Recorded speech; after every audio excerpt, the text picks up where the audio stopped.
right, ladies and gentlemen, it's November 16th. It's 3:30 in the afternoon, and this is the Planning Commission meeting of the month of November. Roll call, please. Chair Borders. Present. Vice Chair Wiggins. Here. Commissioner Eswine. Here. Commissioner Kilgore. Here. Commissioner Lloyd. Commissioner Perry. Present. Yeah, you're here. Commissioner Perry. Here. And Commissioner Preston. Here. A quorum's present. All right. Commissioner Kilgore, will you lead us in the pledge, please?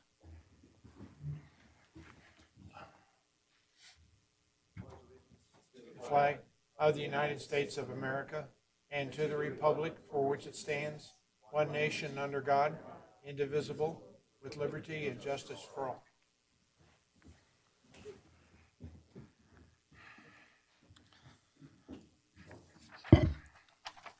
Members of the public are invited at this time to address the commission and comment on any matter that is relevant to or within the authority of the Planning Commission, including any matter that is not specifically included on the agenda as an action item. And I would request that if with comments we may or may not receive, that you keep your comments to about 3 minutes. Are there any public comments at this time?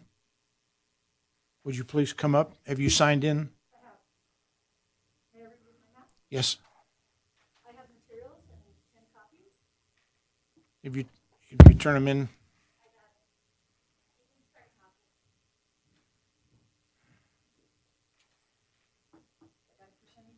Make sure you have a green light. Push the button until it turns green. There you go. All right. Identify yourself. My name is Dr. Jennifer Verivi. Good afternoon. I am here to make an extraordinary request. I am requesting that you remove slaughterhouse as a conditional use in a GI zone from Title 18, or append conditions so that such use is permissible only in GI zones that are not adjacent to or near residential areas, or that the applicants be required to submit a feasibility study conducted by an approved third party.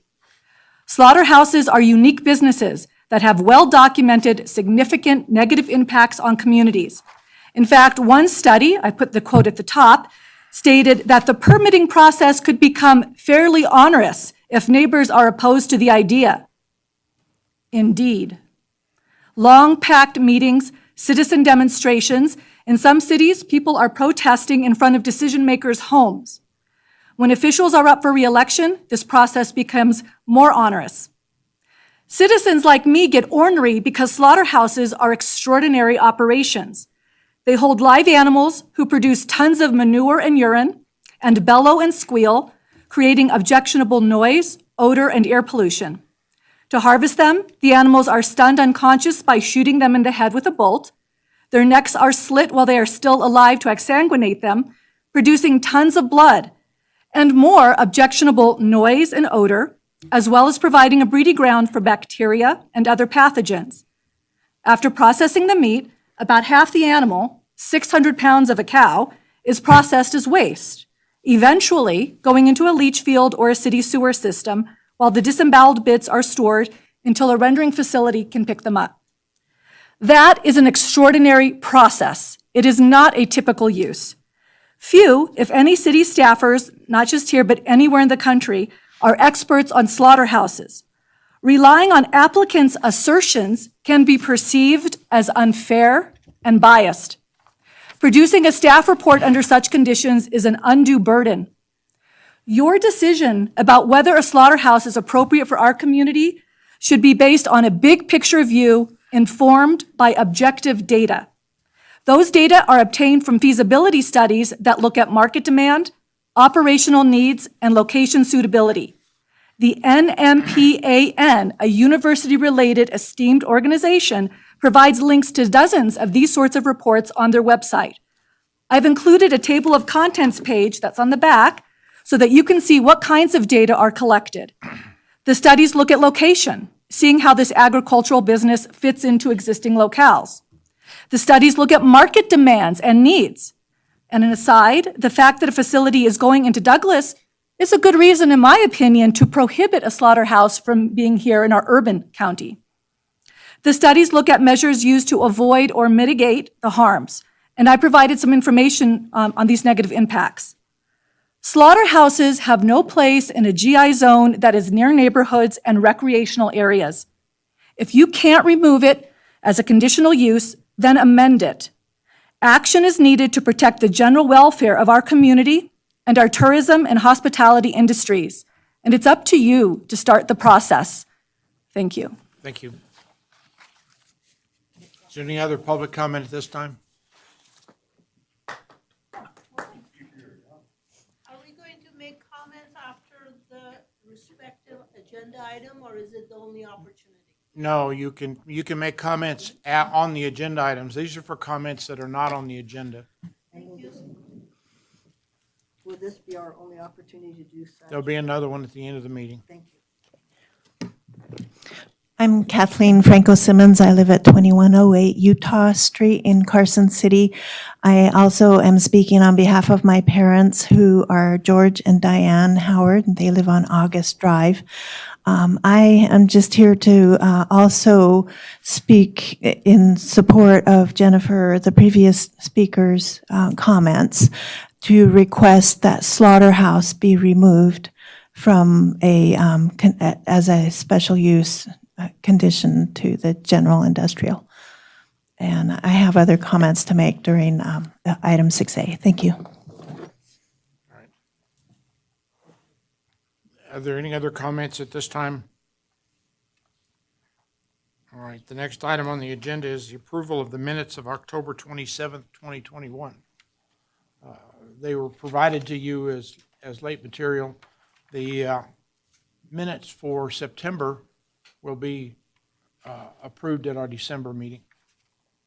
But right now, the item on the agenda is the approval of the minutes of October 27th.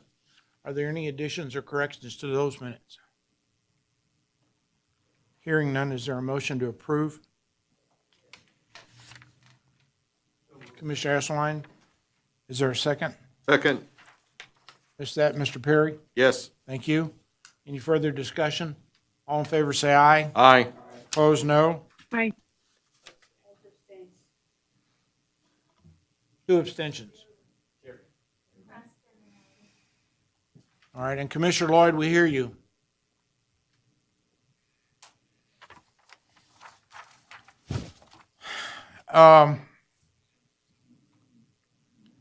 At this time, the chair would like to move item 6A to the end of our agenda so that we can get through these other things at a fairly quick pace.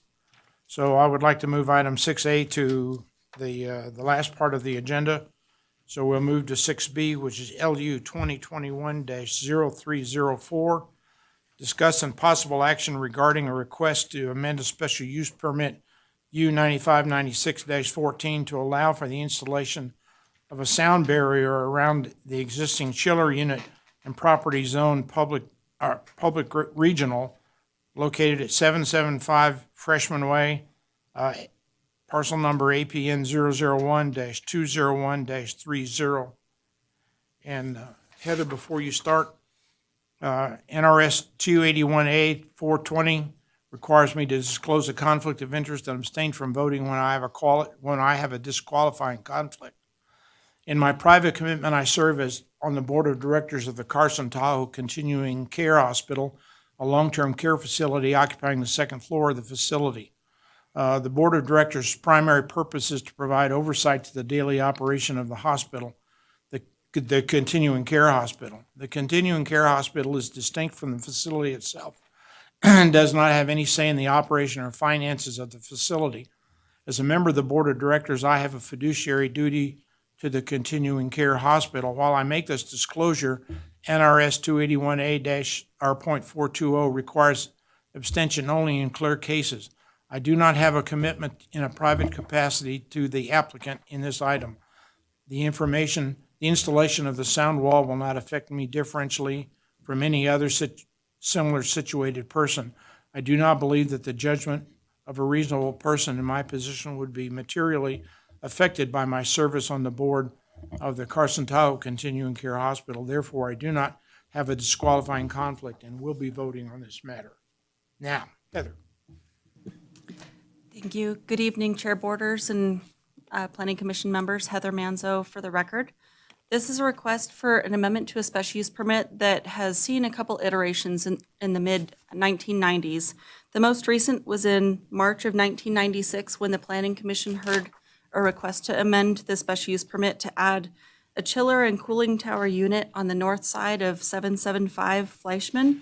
At that time, there was a condition added to the entitlement that required that the noise generated by that equipment be mitigated to limit the noise levels to 55 decibels at the exterior wall of the residence across the street and 45 dB on the interior of the building. At the time that this condition was added, Carson Tahoe Hospital owned both the subject site where the special use permit was being approved as well as the property across the street. And so at that time, it was relatively easy for the hospital to gain access to that residence to take noise measurements. As it is today, that property has been sold to another individual and is not held by the hospital at this time. This request is to follow up with some noise complaints that have been received from residents surrounding the site. And the applicant is proposing to replace an existing 8-foot tall chain link wall with slats with a 12 to 19-foot tall sound barrier. That sound barrier is designed specifically for that purpose as contained in the application materials. And the Planning Commission is authorized to approve a special use permit amendment request. So the chiller unit is highlighted in yellow on the overview here. And is located on the south side of Fleischman, near the corner of Fleischman and Mountain Street. So to provide a bit of perspective, what this is showing is the proposed new barrier that would enclose the chiller equipment on 4 sides. The current situation, there is no solid material at all on any side of the chiller unit. The existing landscaping to the north of that between the sidewalk and the chiller unit will remain. And as you may have noticed in the recommended conditions of approval, additional landscaping is recommended to enhance the view as viewed from residents and from the public right-of-way. The proposed material is a Sonagard material, which is a sound barrier material. What they're proposing is horizontal slats with vertical members.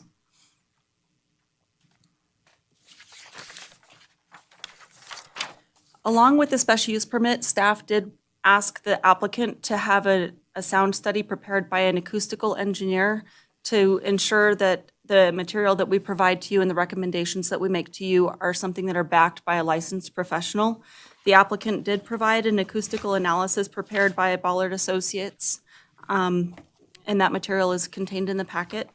While the applicant is requesting a 12-foot to 19-foot barrier, what they wanted to do is essentially start at 12 feet and go up as necessary to mitigate the condition of 55 dB. However, the acoustical analysis did find that 19 feet would be the necessary height in order to meet the condition that was placed on the project. And so staff is recommending that the 19 feet be established upon potential approval so that the residents that surround the site don't have to be impacted by the noise any longer. The sound barrier will be 4-sided and will be below the line of the existing building adjacent to it. We did receive public comment noting that 19 feet seems really tall, and the application materials also did note that.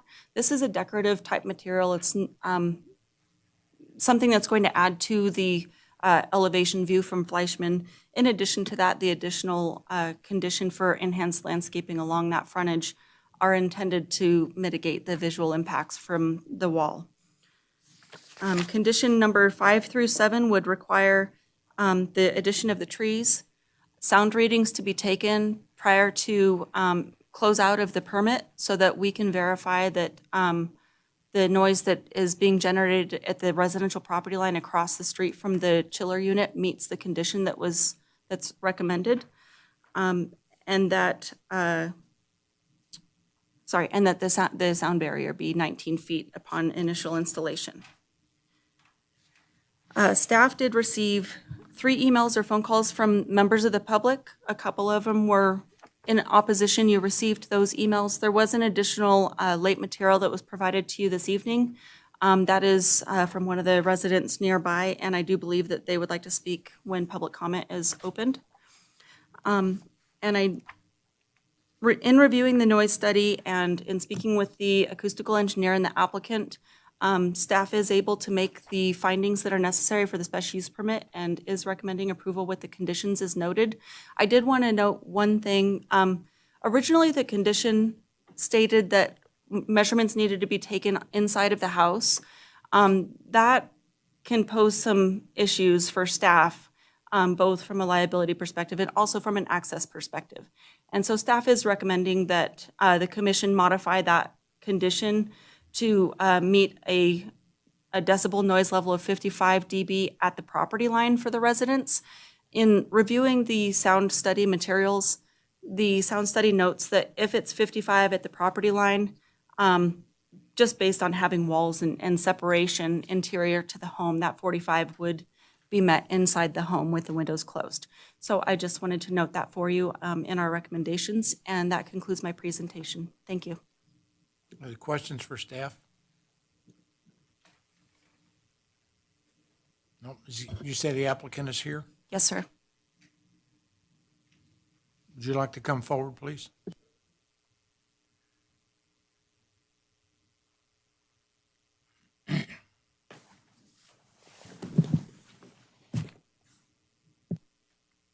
Make sure you have a green light. There you go. Not seeing a green light. It's is? on. Hi, my name is Peter Zemp. I'm with North Star Construction. I'm representing the building owner and the management company that wishes to do this. Okay, and are you familiar with these conditions of approval? I am. Are they acceptable to you? I have As they spoke. stand? I would have to defer to the management company. I believe they are acceptable to Well, us. I need to know if they're. Yes, they acceptable. are. Yes, they are. Sorry. Do you need me to answer this? You read all the UNOD, right?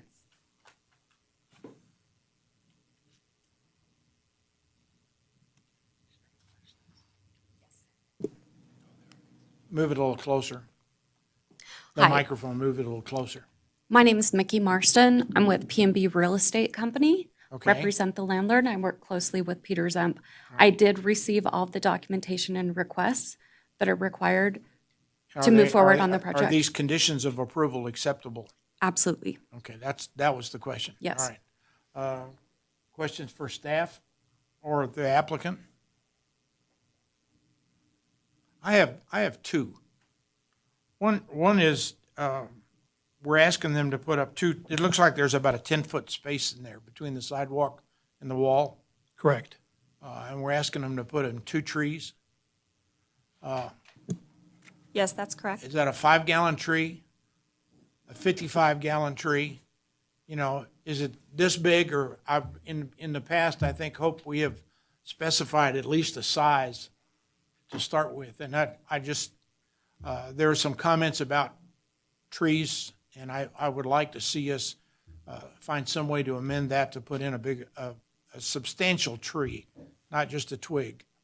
And of course, that's my opinion. And the other is, I think, Stephen, you might help me. Decibel measurements, are they exponential or linear? I got you.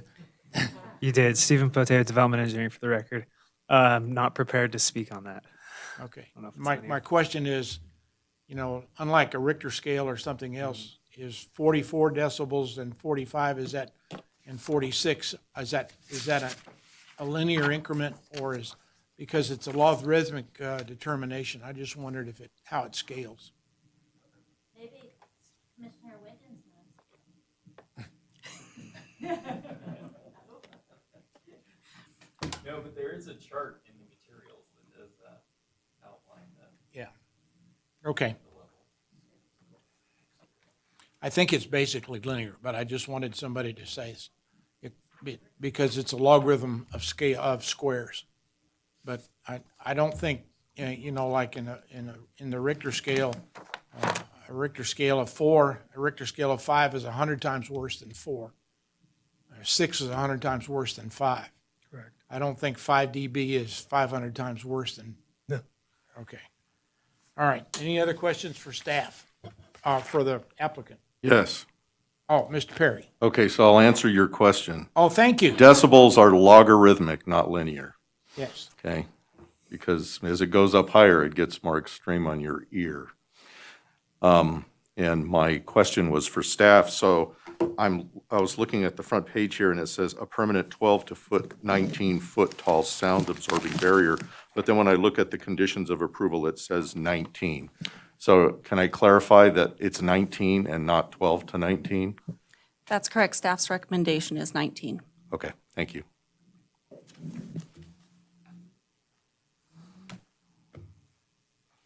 And I guess, is there anything else? Can we put at least a 10-foot tree in there?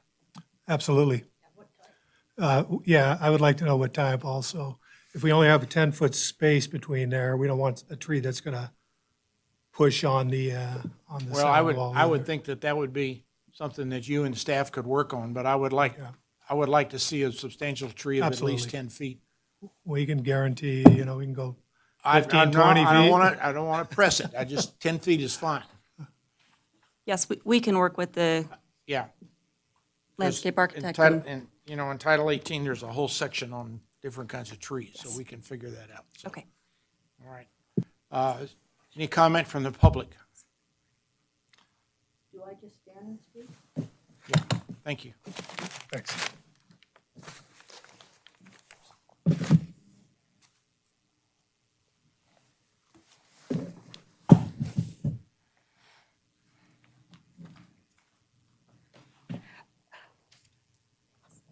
Mr. French, Carson City, Nevada, resident.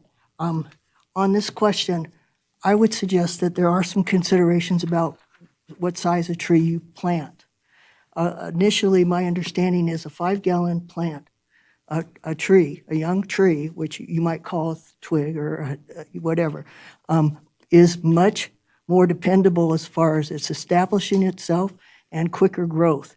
Once you put in a 15 or whatever you get, the bigger the tree you get put in, the longer it takes to establish. And so you want to get a quick growing, started with a 5-gallon, and work it out. It may take a while.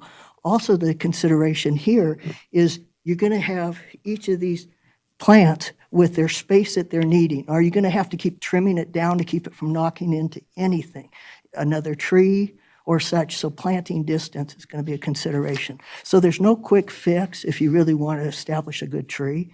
You're going to have to start with quick growing, something that's going to keep leaves on it, or it's going to be an evergreen. Those type of things need to be considered when you're giving them a chance to plant in your planterways. Tree considerations that I've been exposed through carpentry with established arborists that I was able to work with. I'm not greatly knowledgeable, but those are basic that I think that you could look up and substantiate. So thank you very much as far as this particular subject. Also, I'd like to add real quick is that I walk a lot, and those sounds shouldn't just be measured to accommodate a house or a home or an individual. But I'm so glad you brought it up because it affects people in the area, not just in that home. And so, be able to walk through a community without it breaking your ear bones or having something really obnoxious that could be doing damage is really appreciated. So any sheltering of that cooling system will be appreciated by not only the homeowners, but by myself and others that walk. Thank you very much. Thank you. Commissioner Preston? I will. Thank you. My question is does this chiller work in the summer and in the winter? Because some systems actually have to have a chiller that will work in the winter in order to keep the ambient temperatures. So is this a 12-month deal? So I'd like to turn it over to the applicant to confirm, but just in speaking with the neighbor across the street, during the colder months, it is off more of the time than it's on. It's really on most of the time when the temperatures are hot during the summer.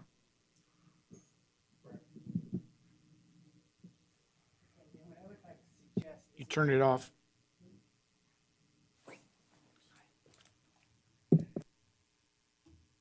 Doesn't stay on. for me. Press this one. Okay. Then what I would like to suggest is instead of a deciduous tree, that I'd like to suggest an evergreen. Because in that way it stays year-round and it'll keep the noise somewhat abated rather than a deciduous. Okay. Any other comments? Is there a motion? Oh, I'm sorry. I beg your pardon, I didn't see you there. That's on? Okay. I guess I can take this off. My name's Ed Barrington. I live at 700 Fleischman, directly across the way from the noise. I did hand in, just before the meeting, this printout. It's kind of my notes, but I would like to go through each point, just take a real quick summary of what's gone on. As far as the trees go. minutes. Pardon, three? 3 Okay, minutes. okay. As far as the trees go, I think that would be great, but I don't want that to even be misconstrued in any way, that that's part of the abatement of the noise, because the structure has to do that. Okay, so sometime between 1996, when the original special use permit was approved, until 2014, when I bought the home, those original chillers were abandoned. So I bought my house at 700 Fleischman in 2014 from the hospital. When I bought it, there was no mention of noise. There was no disclosure of a special use permit. There was never any mention of past noise or potential future noise. And until July of 2019, there was no noise. It was fine. So the 1996 special use permit had an intention of no greater than 45 decibels on the inside of the residence. The intention was there for a reason, and now the city wants to disregard that intention. I don't agree with that. The applicant, the engineers in their application are only asking for clarification on how to make that measurement inside the home. They're not asking to remove that. But the intention and the requirement of less than 45 decibels in the home should not be ignored. At the end of July in 2019, the chillers came online, and after a couple of weeks, I started to investigate what was going on there. Found out that there was a permit pulled for the chillers.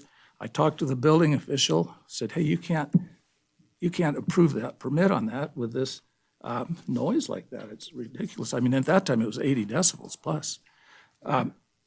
So anyway, it still got approved. By the end of August, I started talking to Janice, who's one of the property managers who lives in Vancouver, Washington. Even though she stated they wanted to be a good neighbor, there was no attempts to make any corrections until after a citation was issued by the city code of enforcement on June 3rd of 2020. Then the hospital tried a few Band-Aid fixes. Nothing worked. Everything was done without a permit. It wasted time and wasted money. And it looks terrible. And then after the fact, the city building department did issue a permit and approved it. And the work that they did didn't have any effect on the intent of reducing the noise, and it looks terrible. So back to the citation by the Carson Code Enforcement in June of 2020, it gave the hospital, I think it's in your packet, but it gave the hospital 30 days to get that fixed. This is June 3rd of 2020. So now, here we are, 18 months later. It's 2.5 years, almost. It's 28 months, almost 2.5 years since that noise began. I've been listening to it. And now the hospital's here, and I think maybe we answered the question. I'm not sure it was real clear. They said they agreed with the staff's conditions, so maybe what I'm about to say has already been resolved. But they want to put the I-beams up 19 feet and then go 12 feet, see if that works, and 13 feet, see if that works, and on up. That is ridiculous. They've been trying, for a year and a half, they've been trying different things, all these failed attempts, and all in the purpose that, it's like they want to just get to 55.0 at the property line instead of at the exterior of the home, by the way, and just ignore the 45 decibels in the home. So the design shows that 19 feet will work, and that's what I'm here in support of. And then another point, it's been mentioned that 55 decibels is like a normal voice conversation, and that is not a fair comparison, because conversations pause and stop and change expressions and tones. This nuisance noise coming from there is a howling, grinding, constant, excessive noise that just doesn't stop. And in the summertime, it goes from 8:30 a.m. till after midnight, every night, all through the summer. It just ruins everything. So my point is, the city has had several opportunities to cause this to be corrected. And I'm just saying, now's the time to make it right, and so please do that. My request, I have two. I'm asking you to approve the 19-foot structure with no exceptions, no 12-foot, 14-foot. Just build it 19 feet. The designers said that'll work. And the second one is this has gone on for a long time, and they keep kicking it down the road. I'm asking you to put a time frame on getting this completed. And I've been told that, well, we can't do that because a special use permit has a 1-year open, and building permit, same thing. But this citation by the code enforcement doesn't say anything about that. So I'm asking that we put that condition on them, that this should be done by the middle of April. The noise starts again the 1st of May. And I think that's easily done. There's no floor to be poured. There's no roof on it. There's just 4 walls. So I think that that's a very legitimate request. And if they fail to make it by, say, April 15th or whatever date, enforce what's in this violation here, where it says they may include administrative fines, issuance of misdemeanor citation, or summons to appear in court. So anyway, that's my request. Build it 19 feet and give them a time frame. So I'm asking the city to do the right thing for our neighborhood and the residents in that neighborhood. Thank you for your time. Thank you, sir. Thank you for your time. Heather, what's the status of the citation? I'll turn that over to Hope to answer. Thank you. Actually, this was one of the first cases I picked up, and I think you'll recall that when I became the director, we sat together and I discovered what had been going on with this. And I said, I will bring it back to the Planning Commission. That citation, I'm going to argue, is somewhat not that effective right now. Let's put it that way. The remedy is what's before you today. We want a solution. The solution is a sound wall. Having said that, that's why staff is saying 19 feet. We don't want to live with this for another 3 years. Everyone's lived with it long enough. To solve it, it's going to be 19 feet.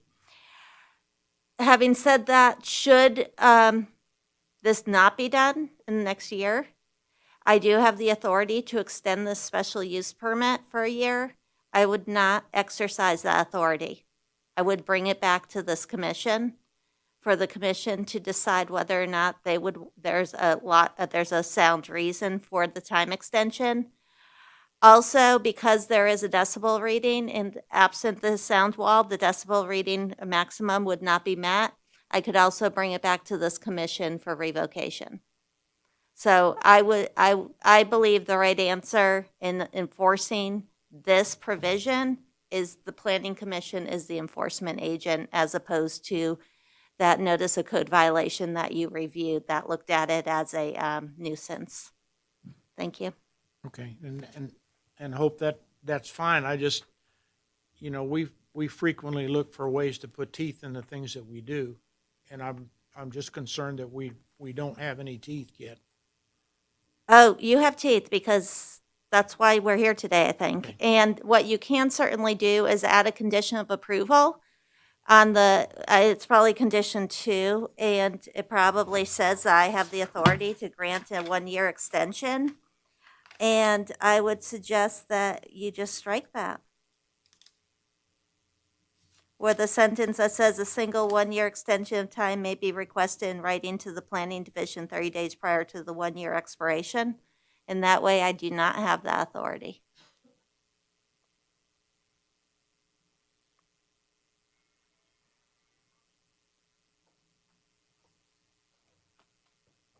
Okay.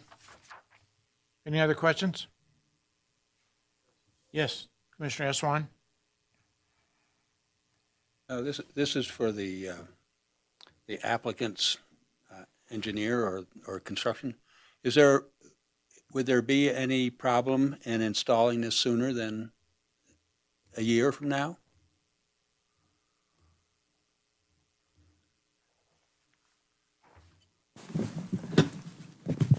Not at all. We will get on it right away. I did contact the material supplier.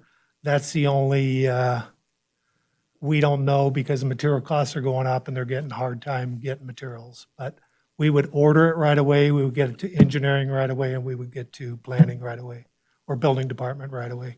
Okay. A follow-up question to that.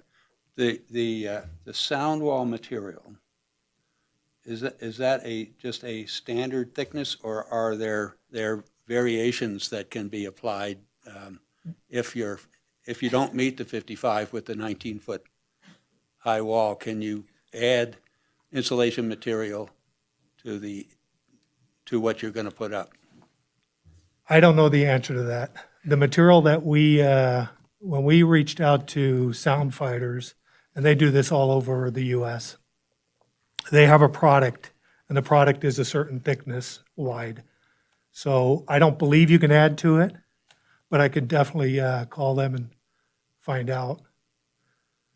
Because the product, like I say, there's columns that go in, and then you put the product inside the slats. So everything I saw, it was one set size for this. But it's not a hard product. It's an absorbing product. It's made for highways, chillers. That's what it's made for, is this application. Commissioner Perry? So for the applicant, I'll be more specific. Can you have this done by April 15th?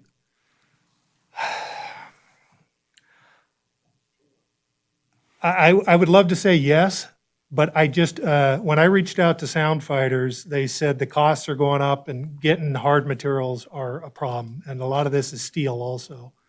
So, end of April shouldn't be a problem. I mean, but I can't guarantee it until I discuss it with them. Okay, I understand. Originally, when we reached out to them, because I was brought in about 4 months ago, when we reached out to them, they said it was about a 3-month product, or between designing it and then building the product and shipping it to us is about 3 months. And then installing it takes possibly 2 weeks. It goes very quick. But I just don't know if that's changed with the materials the way it is right now with trying to get hard materials.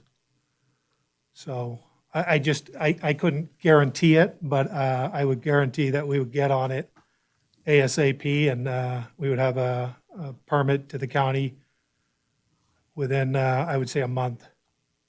And then as quick as the county can turn it over. In the meantime, we would be working with them on the backside to design the product, to build the product, and then ship it also to us. Okay. That's a construction permit? Correct. Yep. Okay. Correct. Thank you. Okay. Any other comments? Yes.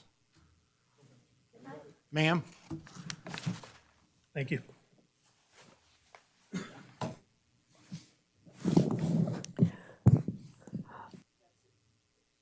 Betsy Strasburg. I live around the corner from the chiller site. I was very thankful that some of the commissioners talk about having teeth in this particular special use permit. And I was wondering if it's possible to require the applicant to provide some data, measurement data in their first year of operation to demonstrate that their solution is indeed working.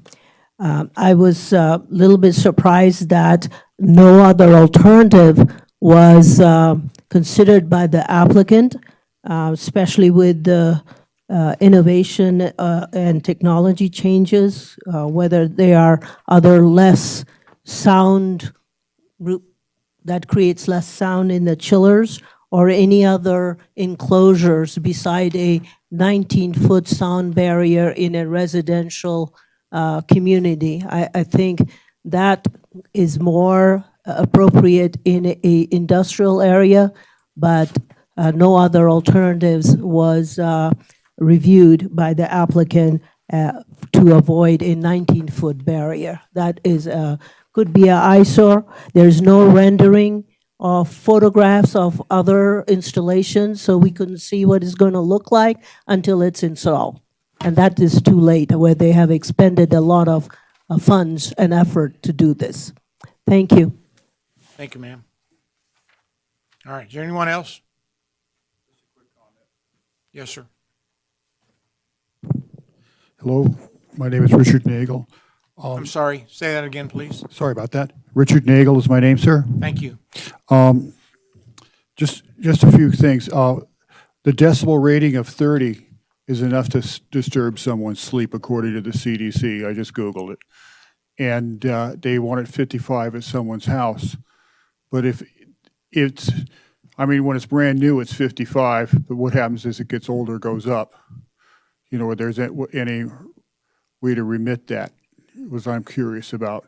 And they say it's a conversation, but then again, if it's 50 at the door, it's going to be probably 30 in the house. It's probably going to wake everybody and their grandmother up in the house when the thing kicks on. And if it kicks on and kicks off, and kicks on and kicks off, it's not going to be a good thing for the people in the neighborhood. So I was thinking maybe a better location towards the center of the property might be better. Just all my thoughts. Thank you much. Thank you. Okay, are there any other comments? All right, from commission?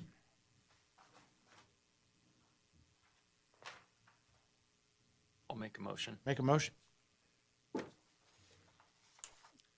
I move to approve LU-2021-0304, an amendment to U-9596-14, based on the findings and subject to conditions of approval contained in the staff report. With the two amendments? With the two amendments being, go for it, the bigger tree. At least the 10-foot deciduous tree, and the second line of recommendation 3 is removed. Is that okay? I'm okay. I'm just curious about the deciduous tree because in the winter I was thinking an evergreen might be more effective. So I'm I sorry, don't know if you want. I'm in an evergreen tree. Oh, okay. I misspoke. Thank you. I'm fine with number 2, second sentence going away. I'm good with that. It was the tree. All right. Is there a second? All right. Thank you, Mr. Kilgore. Any further discussion? All in favor, say aye. Aye. Aye. Opposed? Motion carries. And just for the people in the audience, the condition of approval is 19 feet. There is no wiggle room. And we do have some sort of a rendering up here of what it looks like, and it's not so bad. Okay.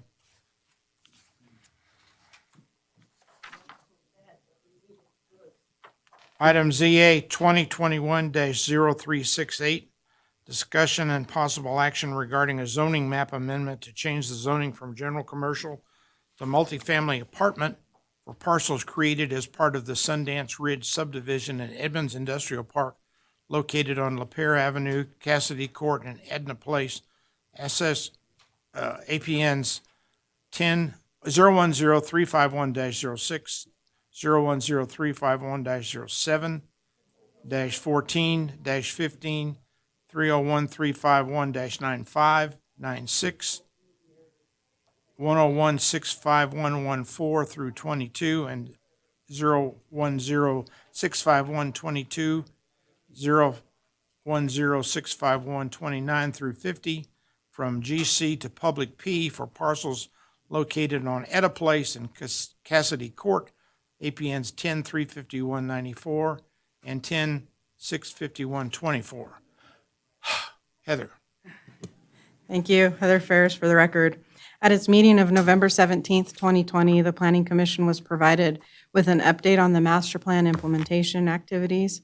The commission made recommendation to the Board of Supervisors on the master plan action plan and other master plan related matters, and the Board of Supervisors accepted the report at their January 21st, 2021 meeting.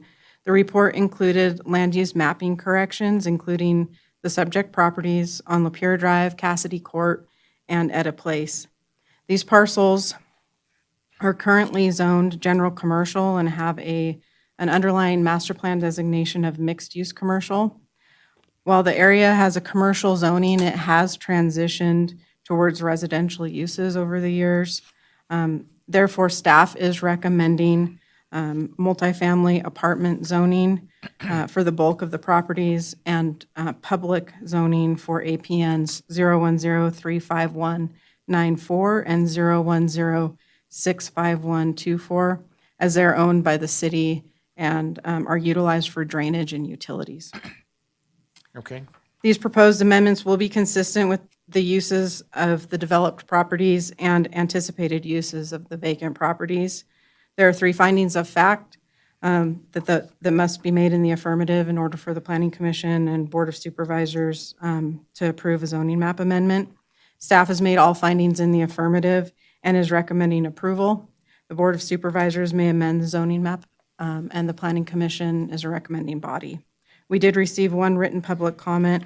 It was provided to you as late material. The comment notes concerns with future development and ensuring that that future development meets standards for things like parking and trash enclosures. With that, I'm available for questions. Are there any questions for staff? Commissioner Perry, you look like you were reaching for your mic.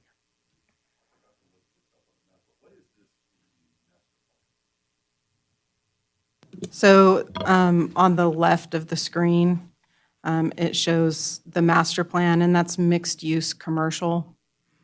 Multifamily apartment is consistent with the underlying master plan It as was well. in there, okay. Yeah. Sorry about that. And the late submission by a resident, I was trying to ferret out where that is because this person says they own a fourplex at the intersection of Fairview and Pheasant, and I don't see a Pheasant Drive there anywhere. Is that somewhere a ways away or something? It's a ways away, Is but it- it's in the noticing radius. It's in the noticing. Yes. That's why she wrote that. Okay. Well, this property, I recall that far southwest parcel, actually, we saw here a year or 2 ago, and it actually has 2 fourplexes that were built on it. But it's all residential at this point. It's all built out, isn't it? There are no more vacant lots here, are there? Most everything is built. There's a couple of parcels just on the north side of Lapeer Drive as it goes around the turn there that are vacant. We have had interest from property owners and looking at potentially doing some multifamily there, but whether or not that ever comes to be, we don't know. And the 2 parcels that are recommended to go public, I noticed those were walkways in between the houses, basically access ways for people. Are those maintained by the city then? Yeah, so the city owns both. The smallest one on the west side there, or on the east side, is for a public utility easement, and they have a walkway. The larger parcel on the west side is actually for drainage. Okay, thank you, Heather. Any other questions for staff? Public comment? Oh, it's green already. Thank you. I'm sorry, I started out wrong the last time. Excuse me, Chair, I didn't do that right, but thank you, and Commission. Chair, Commission, thank you. With any growth that changes or any zoning that changes to use it for public housing and such, that adds children. And our schools are already fairly capacitated, is my understanding, and that could be wrong. But has that been part of your consideration, is that you're adding populace to the community, not only children, considering school, traffic, considering all those things? Are those things being considered as you have made the consideration towards housing and public considerations for parking and such like that? Also, any space that the city owns within there, I hope that they do not do as they have done in the past, where they have given it to the property owners to either side to allow bigger spaces on their property uses. And I'd like them to keep them, if not for the drainage, for the bugs, or I want them for just their existence of a space, whether it's for drainage or for that rabbit's home or for those insects' homes. Don't let it go. If you got those, if those are going to stay there, great. If you're considering the schools, I'd appreciate it, because I think they're already near capacity in several places. And had I not understood perhaps what you thought had been behind this better, I wouldn't be coming up with these comments, so excuse that, because I didn't get a chance to study into. Thank you very much. Thank you. Any further comments? Is there a motion? Commissioner Preston. I move to recommend to the Board of Supervisors approval of the zoning map amendment ZA-2021-0368 as presented. Is there a second? Second. Commissioner Eswine, beat you. You can have the next one. It's quick. All right, and you don't have to read all the APN numbers. Is there any further discussion? All in favor, say aye. Aye. Opposed? Aye. Commissioner Lloyd, I got your aye. Is there any opposed? Motion carries. Mr. Chairman, Yes? could I just try to respond to the last comment there? So every year as we go through all of these meetings, we pick up and city staff picks up areas that are inconsistently zoned. And we pick them up because all of a sudden, we're being asked for a special use permit for that. And this particular area is pretty much all built out with residential homes and has been for some time. There was one that was built last year. I think there's 2 lots remaining in it.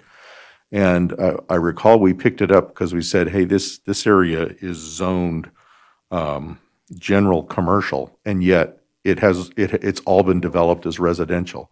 So this meeting is that meeting that we have every year where we try to fix those areas that are inconsistently zoned, and we're just trying to clean it up because these people are living in a residential area that has commercial zoning, right? And this actually probably saves them from somebody coming in and saying, oh, I want to put commercial something or other on the last 2 remaining lots when it's all developed residential. So I think it's more of a cleanup process, and I just wanted you to know that. And as far as the public, pieces of land here, the city's not going to give those up because they have to have them for access and utility easements and drainage. They can't be deeded over to the owners for the owner. And the owners are not going to want them either. They're not going to want to maintain the drainage and so forth in that area. So I don't think you have to worry about that. So I just wanted to comment and why this was being done.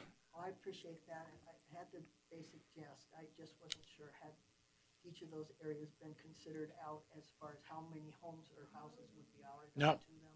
I'm sorry. You'll have to come up and, No, yeah. we're, And state your name too, please, if you would. Yeah.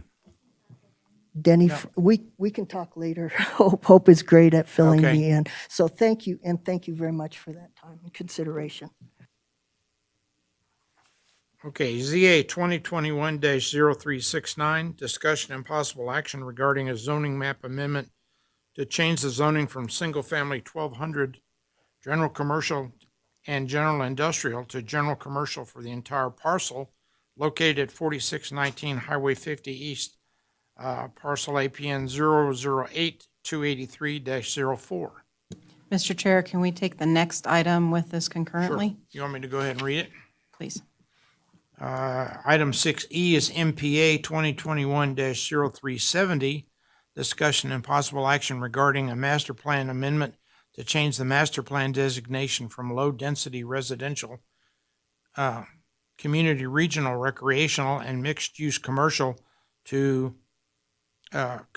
community regional commercial for the entire parcel located at 4619 East Highway 50, APN 008-283-04. Same parcel. Thank you. Heather Ferris for the record. Just like the previous item, this was discussed at the November 17th, 2020 Planning Commission and included in the report to the Board of Supervisors on January 21st, 2021. Some of you may recall the property was subject to a special use permit in 2020 for an RV storage facility. The special use permit was required because of the split zoning on the property. And that split zoning is general commercial, general industrial, and single family 21,000. There's also currently 3 master plan designations on the property, which is mixed use commercial, community regional commercial, and low density residential.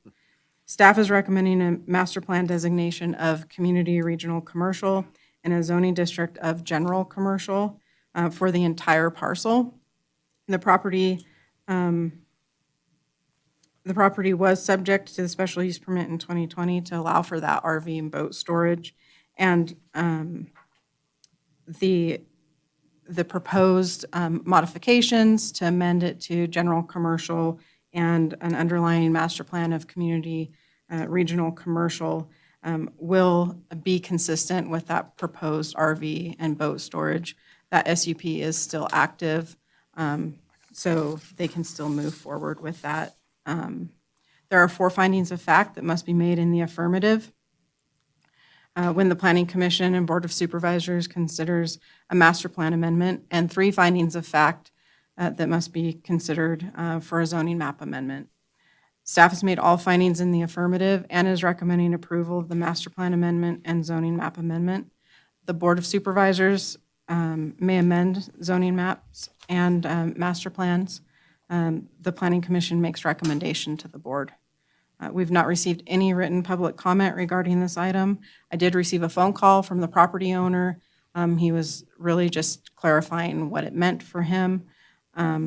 With that, I'm available for questions. If we'd done all this before, would that special use permit have been necessary? As it was proposed, no. No. It would not have been required. Okay. Any questions for staff? Wiggins. Commissioner Wiggins for the record. Yeah, along that same lines, I was confused by this because, the cart before the horse on this. So it seems, why would we go back and do this now if there's already a special use permit? In other words, would we not want to look at areas that don't have a special use permit that are clearly, I don't know. So there's still an issue with this mix of uses, and if they never move forward and build the RV and boat storage, we're going to have this issue again. So it's just cleanup. Any other questions? Any public comment? Christopher Wickstead, resident of Carson City for 20 years. I have another comment later, but I wanted to comment on this one because I did actually receive this notice, and I'm one of the 30 properties you have to notify. I would just support this. It'd be nice to get that property utilized, and there's no reason not to do it. It seems like it makes the most sense. So there's a lot of times there's people that go there and do weird garage sales and stuff on the dirt. So it'd be nice to have something real there so that there's not riffraff. That'd be my comment. Thank you. That's 1+ today, guys. Put it on the board. Any further comment? How about a motion? Commissioner Eswine. If I can find it, okay. There are 2 of them. Yes. On the master plan amendment, I move to recommend to adopt resolution number 2021-PC-R-3. And that one is seconded by Commissioner Kilgore, correct? Yes. All right. Any further discussion? All in favor, say aye. Aye. Opposed, no. Aye. All right, motion carries. And you're on a roll. You On wanna the try zoning again? map amendment, I move to recommend to the Board of Supervisors approval of zoning map amendment ZA-2021-0369 as presented. Second. Second by Commissioner Kilgore. Is there any further discussion? All in favor, say aye. Aye. Aye. Opposed? Motion carries. Thank you.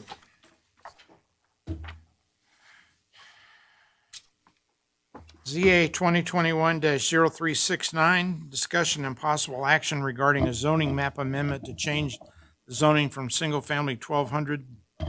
We just did that. Yep. Excuse me. ZA 2021-0371, item 6F. Discuss and possible action regarding a zoning map amendment to change the zoning from general commercial to limited industrial for parcels located at 788 and 900 Fairview Drive, APN 009-551-08 and 009-551-31. Heather. Thank you. Heather Ferris again for the record. Again, like the previous items, this was discussed at the November 17th, 2020 Planning Commission and included in the board's report that they adopted on January 21st, 2021. These two parcels are currently zoned general commercial and have an underlying master plan of mixed-use commercial. While the general commercial zoning is consistent with the master plan, the zoning is not consistent with the surrounding parcels, which are zoned limited industrial. Therefore, staff is recommending changing the zoning to limited industrial. APN 009-55131 was the subject of a recent special use permit for congregate care for the residential treatment of substance abuse. The special use permit was approved. Therefore, the use is entitled. Assuming the use commences prior to the special use permit expiring, the congregate care facility would be considered a non-conforming use. Any expansion of that facility in the future would still have to go through the special use permit process as an expansion of a non-conforming use. There are 3 findings in fact that must be made in the affirmative when the Planning Commission and Board of Supervisors are considering a zoning map amendment. Staff has made all findings in the affirmative and is recommending approval. The Planning Commission makes recommendation to the board. We have not received any public comments regarding this item, and I'm available for questions. We notified the people that had that special use permit that we were doing Yes, this. everybody's received notice. There was, courtesy notice was sent out prior to the official public hearing notice. Okay. Are there any questions for staff? Commissioner Eswine. Heather, what would that building at, well, what used to be the charter school, would a Yes. charter school be allowed in the general industrial area? The limited industrial, Yes, no, it would not. okay. Commissioner Preston. Okay, prior to it being the charter school, it was actually the Department of Insurance Real Estate Division with the state of Washington and a full office complex. So would that, if it was to revert to that, to an office, An office use would be an allowed use in limited industrial, yes. it would be an allowed use? It would be. Okay. The charter school is what triggered the zoning map amendment to general commercial. And the Montessori school is also in an industrial area, but it's a non-conforming use also, right? That's my understanding, yes. Okay. Any other discussion? Got another question. Go ahead. Commissioner Wiggins, for the record. So we're turning this back to what it originally was, correct? Even though there's a special use permit that says they can do what they're planning to do. Is there a way to make zoning map amendments that expire along with? I guess what I'm getting at is in case this goes back again, someone wants to do exactly this same thing, would it not be better that we're making these permanent zoning changes? Is there a way to temporarily do zoning changes? that go along with whatever is planned? Because that's what you're essentially doing here, right? No, in this case, that's not it at all. So if we hadn't received a special use permit application, we would still be moving forward with the limited industrial zoning based on the Planning Commission's and the board's direction last year and the beginning of this year. If the special use permit application came in after the zoning map was amended back to limited industrial, we would not be able to sit here and recommend approval for that. So what happens is the special use permit is approved, they have the entitlement, then that use becomes non-conforming.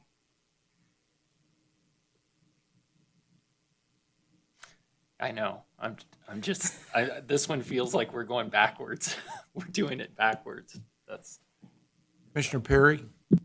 So Heather, the master plan has this, if I read that right through this squigglies, mixed-use commercial, right? That's correct.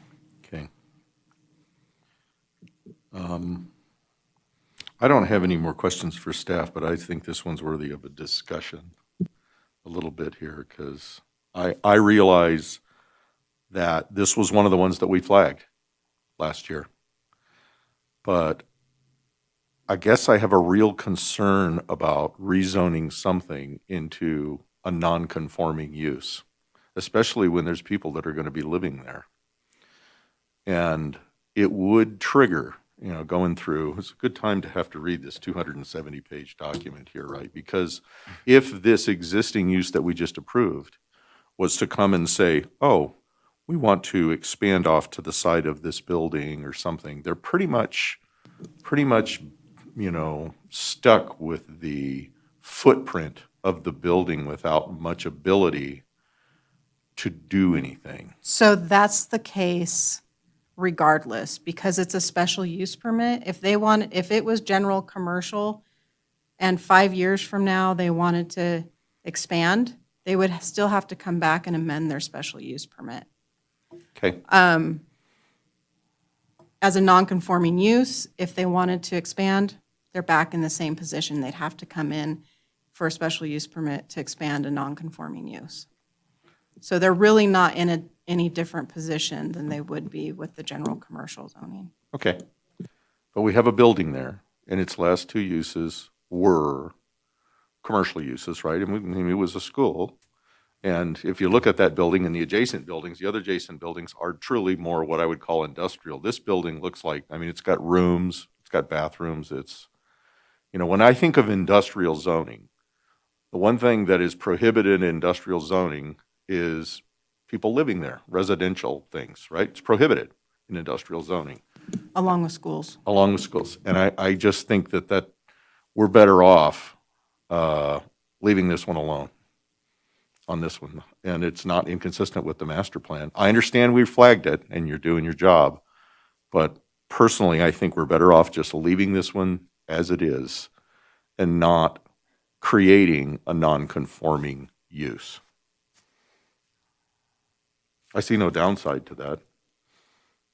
Do you? The flip side would be if they decided not to move in there. Then somebody comes by and says, oh, we want to put another laundry in it like it is next door, right? Or something like that. The building's not really set up for that. It's a single-story building. It could be offices, and it could do that in general commercial, and then we could go back and do it. I just worry about rezoning something to industrial when we have approved it to have people living in it. That just seems inconsistent. It's creating, by rezoning, we're creating a non-conforming use. Anyway, those are my thoughts. Okay. Thank you. Anybody else? Commissioner Preston? These are two separate lots, correct? That's correct. So we were looking at two separate lots. The building that we just did the special use permit was on the one that actually has the building and has the warehouse. That's correct. Okay. the other building, the other lot is vacant, correct? Yes. Okay. Why wouldn't we want to go ahead and turn that into light industrial?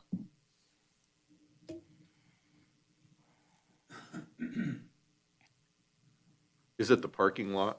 No. No, it's a separate lot completely. Mm-hmm.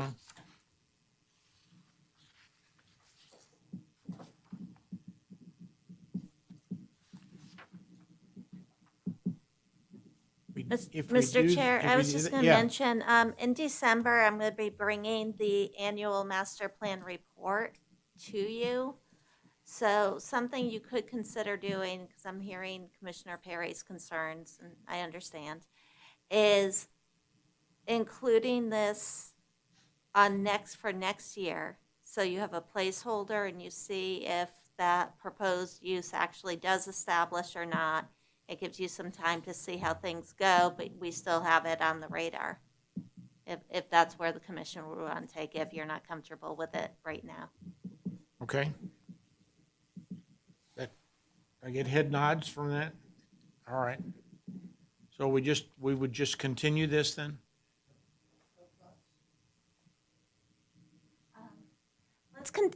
Heather, are you okay if we continue it to the meeting in December and see how they want to handle it as part of the master plan amendment, and then they can take this up? Yeah, I don't see any harm in that. Yeah, so do I need to do a continuation to date certain, which I believe is December 15th? Yes.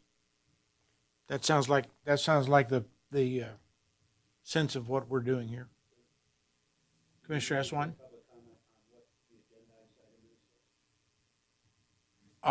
Yeah, you mean it for now?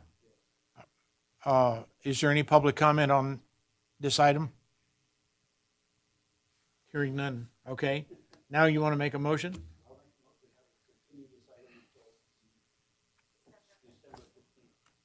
All right. There's a second? Commissioner Kilgore, any further discussion? Yes. Yeah, one last discussion item is just, I'm struggling with trying to approve these type of things when there's already a plan for something to go in and there's already a building there. And I think we're kind of wasting the commission's time on things that are already in process. That's it. Well, but if we continue it and it becomes an item for next year, if they haven't acted on their special use permit, then we've got a different scenario. All it basically does is give us a year. Commissioner Perry? So was the motion to pick this up December of 2022? No, the motion was to pick it up in December of 21 so that we can see if we want to put it on the list for 2022. Okay, so it's not this item. We're not just saying, oh, this item's coming back next month, because I don't see a reason for that. I'm with Commissioner Wiggins there. Do we pick it up when we see, oh, they have or haven't done this, and we won't know that for a year. Yeah. So do we really want to pick this up in December and relook at it, or just put it on the list for looking at the master plan in December of 2022?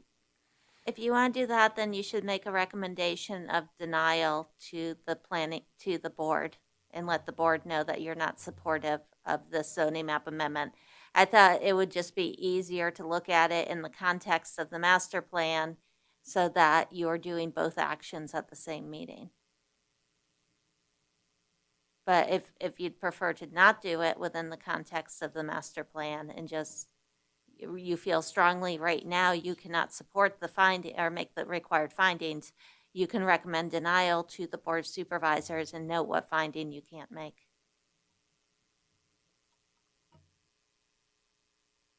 Just to clarify, I could recommend approval to this now. What I'm asking is that we don't continue this pattern of approving things that are already in progress that have been approved. If we want to make zoning map adjustments or those sort of things, it should be on properties not developed, not with active special use permits in areas where it has effect for the next development.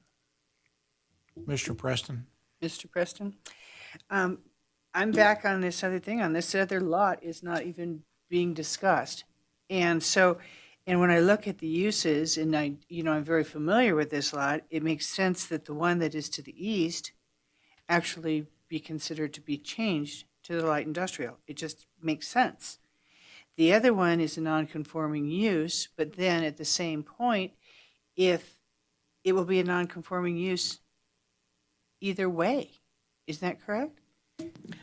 It would be a non-conforming use if it was zoned limited industrial. With a non-conforming use, if they want to expand, they can do so subject to a special use permit. Likewise, under the general commercial, it's a conditional use, and they would have to obtain a special use permit or amend their existing special use permit in order to expand. But it's conforming. But it's conforming.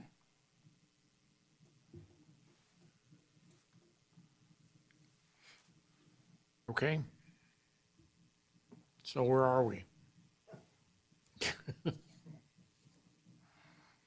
is a motion. Yes. Would you restate your motion, please? I move that we continue this item until December 15th, 2021. All right. Is there a second for that? Recommendation as to its Second. position. Mr. Chair, can I clarify? So the special use permit item will be, okay. It's a zoning map amendment that they're making a recommendation on. There's a motion to continue the item, which is 6, Yeah, I got it. okay, to the meeting December 15th. I believe Commissioner Kilgore seconded the motion. Okay. I just want to make sure nothing's changed Okay. on the motion. Thank you. All right. So we have a motion on the floor and a second. All those in favor say aye. Aye. Aye. Opposed, no? No. Okay. Commissioner Lloyd, I didn't hear your vote. I said aye. Okay, thank you. 1 no. Motion carries. Commissioner Perry? Yes. All right.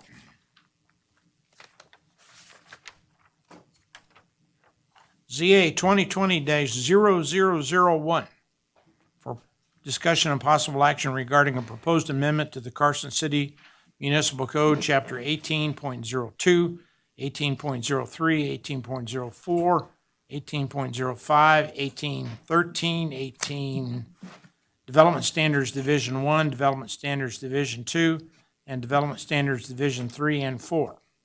Hope. Thank you, Mr. Chair. I know that Commissioner Lloyd has to leave at 5 o'clock. If it would be okay with the chairman, I'd like to give her an opportunity to articulate her comments to her colleagues and then make my presentation. Would that be Absolutely. okay? Absolutely. Thank you. Commissioner Lloyd?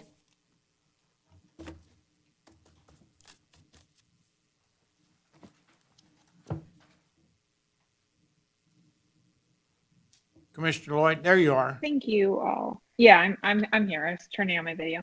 Thank you, Hope, for that. So I put together some comments. I wasn't sure if I'd have technical issues, and now I'm going to have to get going. But my comments are essentially we need to address affordable housing. I think one way we can do that is by looking at these dwelling units that we have on properties that currently can only be used as mother-in-law quarters. And then we also need to, I think, address billboards and signage in Carson City. And so my comments address potentially phasing those out, but also if that's not amenable, kind of changing those requirements when it's within residential areas where residents can view those billboards. Those are my comments.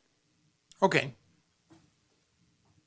Okay, and with that, I will pick up then. First, I need to give credit to Lee Plummel. He did 99% of this work. I'm sure most of the commissioners recognize his work, having gone through the workshops. The commission did conduct workshops in 2020 and 2021, so you've been on this for a year and a half. You've reviewed chapters 1802, 03, 04, 05, divisions 1, 2, 3, and 4 of the development standards.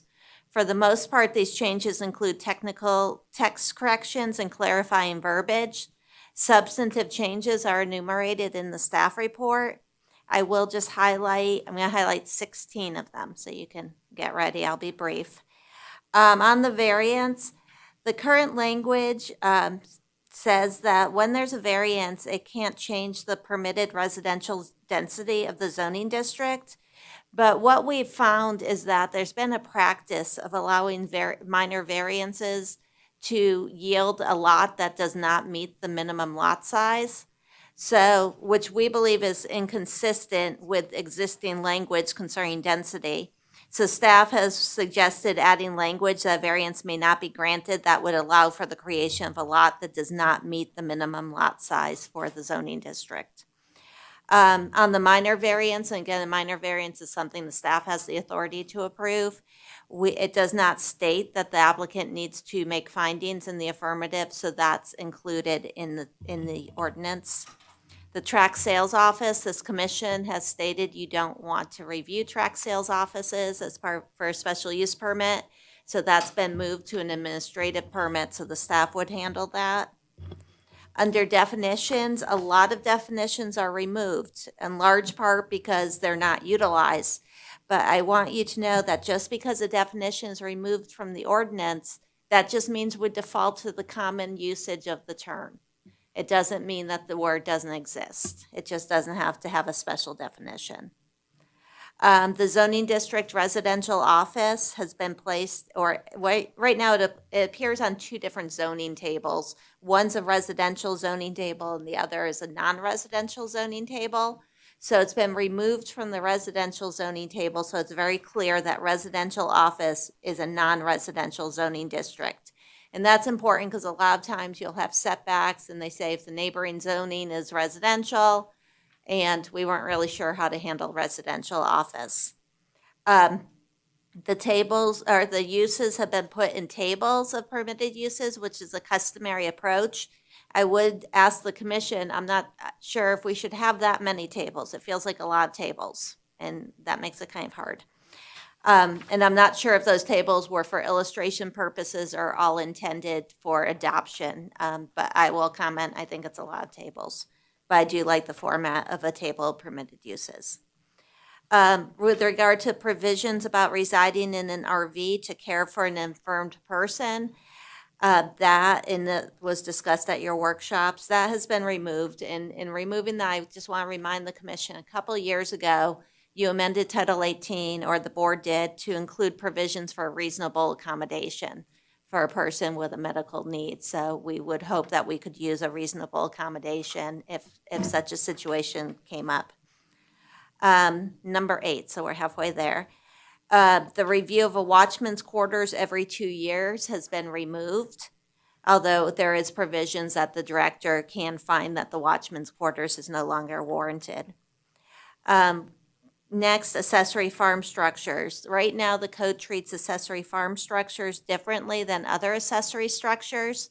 This creates a lot of confusion in the community. The staff's opinion is an accessory farm structure is a structure for farm use. We have very few farm uses. So instead, we'll just have accessory structures, and any accessory structure will be subject to those provisions. The procedural provisions for accessory buildings have been modified and design criteria added, and I'm going to flag that for you. That's pages 173 through 174. You often get accessory buildings that exceed 75% of the size of the primary residence, and the chair pretty consistently for about a year now has said, if we had our new standards, would we still be looking at this? So I want you to take a look at those standards. I'm also sort of questioning with the design criteria whether or not a special use permit is still necessary, and I would encourage the commission to have that conversation. Number 11, I'll just mention a couple of years ago, and I can't remember what it was, but I had the Paul S. Wine, ordinance. It was something Commissioner S. Wine pushed for. Now I have Commissioner Wiggins, and this is about bike racks. So now bike racks will be based on the type of use and the location. And that's because Commissioner Wiggins, every time we have bike racks, questions why we have to have bike racks. Guest buildings. Understood. You were always right. Every single time you were correct. Okay. Number 12 of 16, guest buildings. Per the code, and again, this is page 191 to 192, if you want to review the regulations on guest buildings. They can be 700 square feet if the lot is 8,000 to 21,000 square feet, and the guest building can be 1,000 square feet if the lot is more than 21,000 square feet. With the amendments, the tenure is still limited to non-paying guests and family members. On personal storage, the height is increased from 14 feet to 16 feet. You may want to talk about this more. You had a case with, over on State Street with that U-Haul, and were building that building, and the personal storage was going to be in that building, and it was a 2-story building. And you had the conversation, why is it based on this use? They can't have the same building height as any other building that might have been built in the zoning district. So that may be something you want to talk about more because it has come up. Number 14 is to allow the storage containers in residential zoning districts subject to placement standards, building materials, and that be painted. That's on page 198. So right now, these storage containers, and these are the big like railroad cart things, are not allowed in the residential zoning districts. So this would be a pretty significant change. But there are standards that the commission had recommended during the workshops. 15, wording is added to allow artificial turf where turf is required. And then the last is pretty significant modifications to the sign ordinance to create a content-neutral sign ordinance. As Heather just reviewed with you, when you consider a zoning text amendment, you have to consider the 3 required findings of fact. Those findings are on pages 39 to 40, and the staff was able to make those findings in the affirmative. You do not have a draft ordinance tonight. Instead, I'd like you to focus on the substance and provide a recommendation on the substance, and based on your recommendation, substantive recommendation, the district attorney's office will codify the language into an ordinance for the benefit of the board. And that is all I have, Mr. Chair. I'm happy to answer questions or re-identify page numbers and things like that. Hope you identified here in the documentation, the proposal is to recommend to the Board of Supervisors approval. And what I just thought I heard you say was that if this is okay with us, then Mr. Ross and Mr. Reese and his guys will codify it and then bring it back to us? No, they would not. I'm sorry, I must have misspoke. Well, I didn't hear you correctly. No, I probably misspoke. Okay, is that you're making a recommendation to the Board of Supervisors that it adopt an ordinance amending Title 18 and Title 18 Appendix consistent with the attachments to the staff report to the Planning Commission. And the reason I worded it that way is because typically we'll give you a draft ordinance, but you don't have a draft ordinance tonight because there's so much material here. We want to make sure we understand what your recommendation is before it gets put in the codified language. Okay, thank you. Who's first?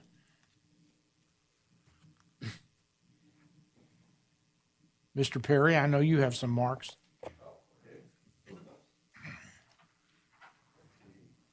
Turn my microphone on here. Yes, I have lots of little sticky marks here because I was trying to remember what all we worked on for the last 2 years when we did this. But I first would just like to say I think it's a great piece of work with a lot of time that was put into it in cleaning up the Title 18, which needed some cleanup. And I'm more impressed with the fact that Title 18 is going to be a much smaller document than it is now, because less words is always more effective and less confusing. So I can go through here, or what I would suggest, I can go through here and just say, here's my page and here's my comment, but maybe we should just go page by page and see if everyone, just says, okay, I've got a comment on page X, and then go to the next commissioner and comment for the next page. Does that sound something that the commission wants to do? You may want to consider at what point you want to take public comment, if it happens before commissioner comment or after commissioner comment. Okay. Okay. Is there public comment? Shall we do that? All right, is there public comment?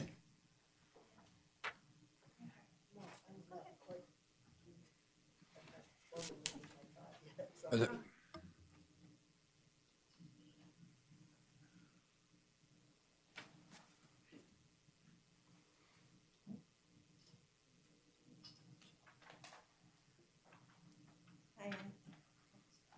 Green light, okay. Thank you. Kathleen Franco Simmons. I have a few pages marked up, so I'll try to get through them as quickly as I can, and if I lose you, just let me know. So page 46 of the staff report, under 18.02.045, notice of public hearings. I'd like to suggest some additions to the required public hearing notices. One is that they shall be published in a newspaper of general circulation. I think that means the Nevada Appeal, and very few people I know actually are still receiving that. So I'd like to suggest a couple of other methods for notifying the public, and then I'll talk about the second half of that sentence. I'm familiar with, in several cities that I've worked for, they had a requirement to post a large sign on the property site for things like special use permits and variances, or just brand new proposals. I think it's like half of a plywood sheet with 4x4 that those were required. Another might be doing email subscriptions. I know your website has a feature for doing subscriptions for public notices, or just post maybe this is done and I haven't found it yet. Posting public notices on the city website. And one that's used a lot for people to get information around is social media, like Nextdoor, and probably some other ways. I don't know that the city can really get involved in that, but more people are using that than subscribing to a newspaper, in my experience. Okay, so the second half of that sentence is that they would be mailed to surrounding property owners not less than 10 days before the public hearing. I'd like to request that be changed to 14 days at a minimum. Certainly even more than that would be optimal for the public to be able to respond appropriately. And then as a part of that, on page 47, where it talks about subject property distances, the radius measured from the perimeter of the boundaries of the property. This is under 3 of that section. I'm suggesting that you add for special use permits or variances that the noticing should go out greater than some of these given, like 300 feet, 600 feet, and 900 feet. We've just found recently that that's just not working for people who are interested in projects or proposals that have a huge impact on their properties.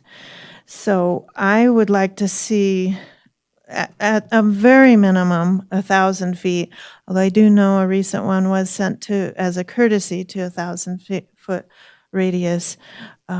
But I think even more than that, a 2,000-foot or quarter mile or something like that. So I'm going to now jump to page 61.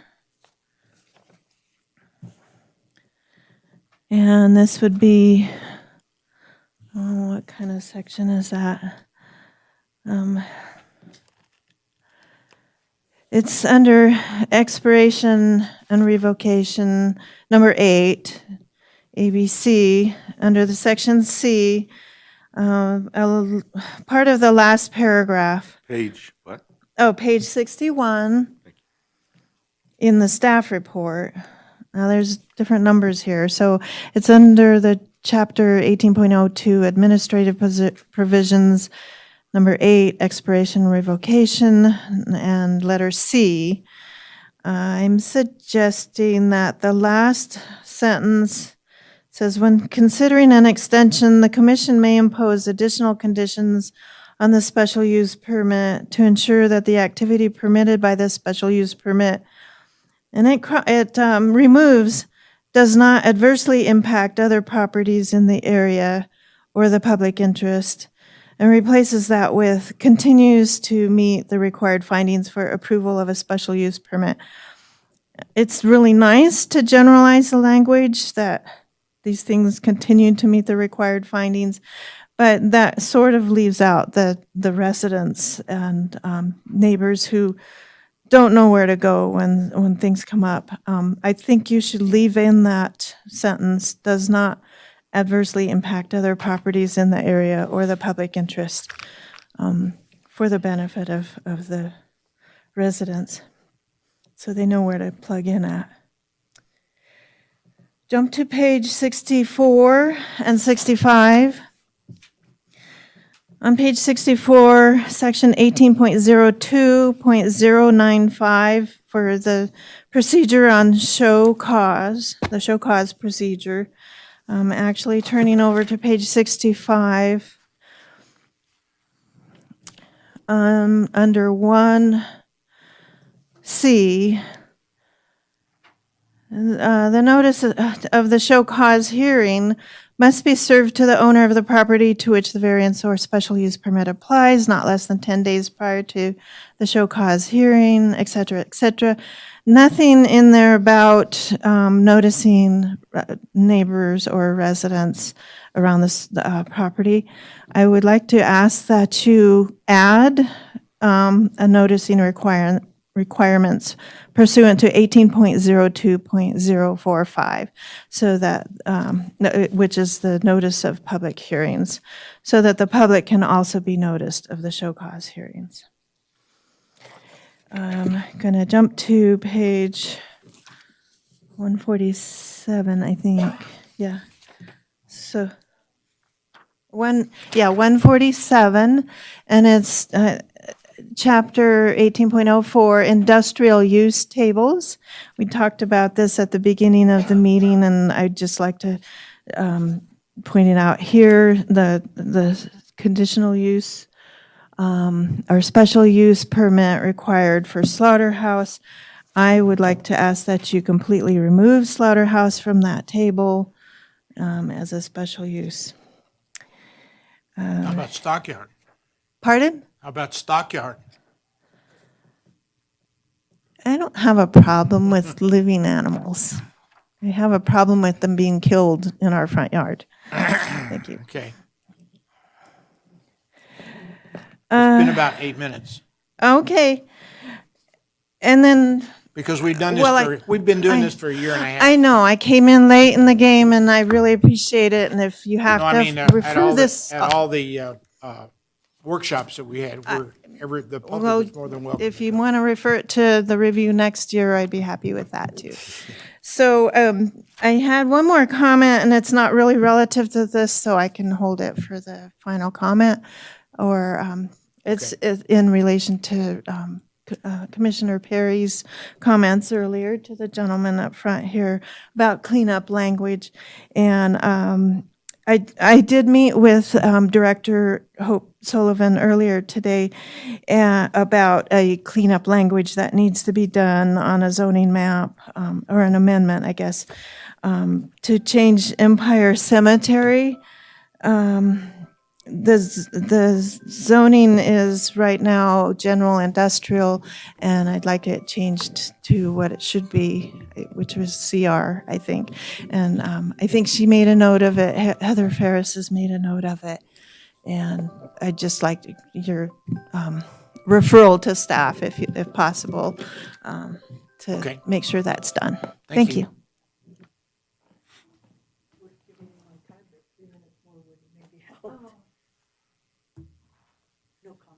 You have no comment? Is there any other public comment? Frank Forsgren for the record. I've come late to this process, as you alluded to, Mr. Chairman. And I'm not casting dispersions on anybody. We've been doing it for a year and a half. and some I'm late things to fall the- through the crack. I'm late through the process, and I may have missed some of the things, and this may have already been addressed. But looking through the proposed changes, you've addressed some transient housing. You made there's a proposal to remove the section on bed and breakfast. And you have addressed bed and breakfast in other areas beyond section, 1813. But you haven't addressed other short-term rentals. And there's other brokers, there's many brokers for these short-term rentals. Probably the most popular and well-known is Airbnb. And, we're seeing an expansion of the use of these kinds of short-term vacation rentals. And these are scattered through the communities, through the neighborhoods. And we've heard stories of some of the issues that have occurred at these short-term vacation rentals in places like South Lake Tahoe and things like that. So it seems to me that there's, I would like to encourage some discussion by the commission to require notification of neighbors. Is there a permitting process for the non-bed and breakfast, these other transient housing situations? I think there's a 29-day, if you have a short-term rental that you want to rent, if it's over 29 days, they can still do that. Even though I understand that these short-term rentals are not permitted generally throughout the neighborhoods.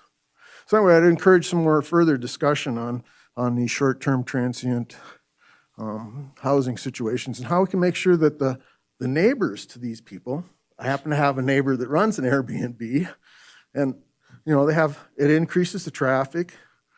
There's many questions and problems. So we just need to try and figure out some way to make sure that it doesn't impact the neighborhood that these people are having it. You have permissions for bed and breakfast, off-street parking, notification. I don't see that for these other short-term transient housing situations, like Airbnbs and I don't know the other ones. Thank you for considering my comments. Any other comments? You can take the other mic. All right. Sorry. No problem. And I know you signed it as well, Christopher Wickstead, resident for 20 years, formerly at Redevelopment Commission and the chamber and a lot of other things. But I work at Tesla. I'm here for billboards and hearing also the storage containers. Like, why would we do that? So billboards. So last month I was here. The gentlemen who were going to go for the permit for the billboard worked with me. This is what happens every time. You guys say, go work with him, right? And so I'm like, okay. But the dilemma is the billboard's still there. It's not going away. It was supposed to have shields on the lights. There's no shields for the lights. In addition to that, he made a lot of glad-handing, nice but not really teethy, since we're talking about teeth to these things, comments like, oh, well, I can change the copy on the billboard to be darker or have a matte finish. Well, he changed the copy on the billboard already, but it's just the same color again. It's this light color that gives glare over to my house. So, I mean, like, I work hard. I work a lot of hours. I actually work in Fremont, California, but I'm keeping my residence here because I love this community. I wasn't born here, but I got here as soon as I could. And I'll tell you, I mean, for real, Carson City is a wonderful community. I don't understand why you'd have billboards. Like, it's just so pointless. They are blight, whether you paint them brown on the posts or put the light up or down or not, they're blight. And these are within 300 feet of residential areas. Move it to 1,000 or get rid of them. That's what I would recommend. And I would beg of you to do that because I'm raising my kids here. I'm raising Shelby Wickstead. She goes to Carson High. I raised Amelia Wickstead in this house. So, as a parent, this stuff is just like, it reduces the quality of life of my home. And with respect to these containers, they're ugly. You can put conditions on them. I don't know if you want to put conditions on billboards as well, but they need to have teeth if they're going to do it. You can't just say like, go work with the guy. Because then what they do is they go meet with me for an hour and waste my time, and they say, oh, I can do this and I can do that. But there's nothing firm requiring them to do that. And the proof in the pudding is that landscaping requirement, which was originally required. They didn't water them. They died. They said, oh, no, oh, it's okay now. No, just get rid of it. So if you want teeth in these things, if you want to help Carson City residents, this is your chance, okay? And I know, I mean, it would be great if you got rid of this billboard, but it's already there. Like, maybe for the future, if someone else is affected by this, that would be great for me. That'd make me feel better. But like, you guys have the chance here to make it better for Carson City. The containers, I don't know what conditions you can put on those things. There's a guy down the street, I live on Gardner Lane, that has one. He also has a lot of junk there. It'd be nice if you put all the junk in there, but they're ugly, and they're like Hope said, a train car. Like, why do we have that in a residential area? I mean, I actually think Carson City should be admired for not having those, right? Like, let's do better, right? I mean, why allow them? Because a bunch of people want them just to store stuff. On the flip side, you could say there's a lot of illegal sheds in Carson City. You could definitely do that, but that's for code enforcement, right? That's where you have other standards. So those would be my comments. Thank you for listening, and I really hope you'll take those into consideration. Thank you. I presume we'll see you next month. Yes. Hope you have comments on their comments? I'll just mention on the 1802045 regarding putting a sign on the site, that's a really difficult thing for the staff. It's really difficult. Sign blows down, somebody takes down the sign, you have a due process issue. There's a lot of reasons I don't encourage the posting of signs on property because it does open the door to a lot of challenges in terms of making sure we're meeting due process requirements. Relative to the short-term rentals like Airbnb and stuff, our position is in a residential zoning district, you cannot have a transient use, therefore they're not allowed. That's been the interpretation of the code. And I will stop there. Thank you. Okay. So if they are in a residential neighborhood, then the remedy is code enforcement. Correct. It's not a proper, it's in violation of Title 18. Okay. Ban or check for that? No, we can talk offline. Perfect. I'll get with staff. I would like, since we've lost our one commissioner, I would like to pick up where she was and talk a little bit about billboards. And I noticed in the discussion that we have basically 3 sites where you could build a conforming billboard now, and there are 10, in essence, non-conforming billboards in the community. Can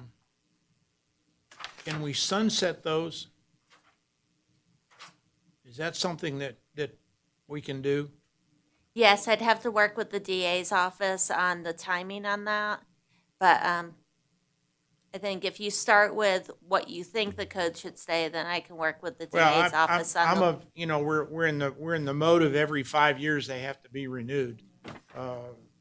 As a minimum, it would be 5 years, but maybe it's 10. But I think we need to try and find some way to get rid of the non-conforming billboards. Okay. The ones out on 580, we may not like them, but they're there. Mr. Perry, we interrupted you. No, you didn't. That was all very good. And by the way, I haven't seen Mr. Forsgren for many years. I went to graduate school with him 40 years ago. Didn't recognize you behind the mask, Frank. So I can start here, and some of these are just questions that I have as I go through, and I'll go to page 46 also on my first one. And this is just a clarification, okay? I'm on 1802040, variance, special use permit, zoning map amendment, zoning code amendment, or master plan amendment shall not be submitted for review prior to 1 year after the first application's denial by the commission or board with respect to that parcel or any portion of that parcel. So, and I think I've heard this before, but I don't remember that we've actually had one of these where we denied something and told somebody, well, you can't come back for a year. But that's what it's saying, right? It says, no, you can't come back for a year if you want to reapply. And you can't, try to say, oh, well, I made a little variance to it here so I could come back in. So that was just a clarification on my part. So I'm going to move on here to page 49. And this is another question. Right at the top, it says, there's a term, hearing examiner. What's a hearing examiner? I mean, there's a I can- definition here, but I don't remember it ever being used. Because you don't see it. I am the hearings examiner. I'm appointed by the board to be the hearings examiner, and there are certain actions that are subject to an administrative permit, and I go through the findings just like you do. I have a public meeting just like you do, and I take testimony, and I have the authority to approve an administrative permit. Okay, I got it. So you're the hearing examiner. And that would be for something that didn't come to the planning commission, but required a hearing and For noticing of example, neighbors. the track sales office that you don't want to see anymore. I have suggested that be subject to an administrative permit, which means it would be subject to review and approval by the hearings examiner. Okay, thank you. That answers that one.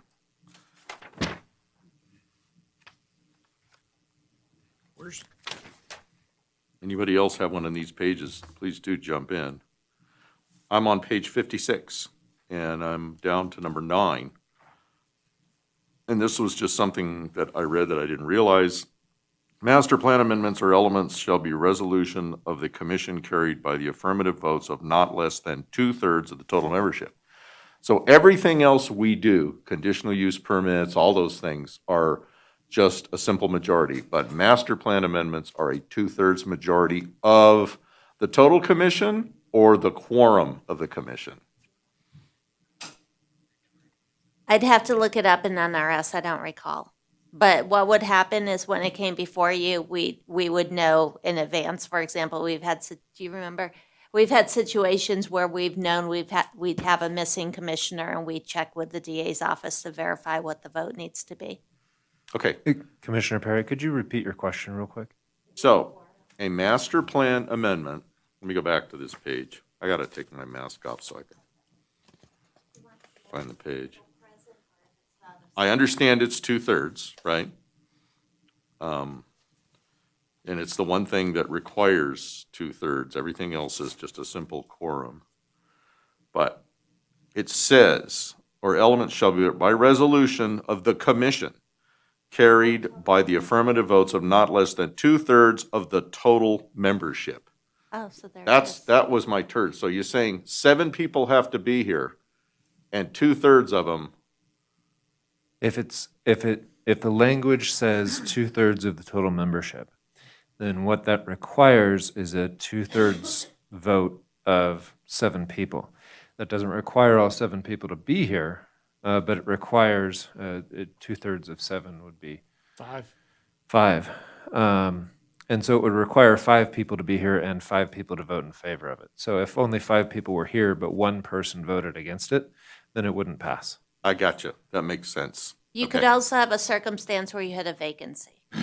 Include the 7 as the quorum, basically.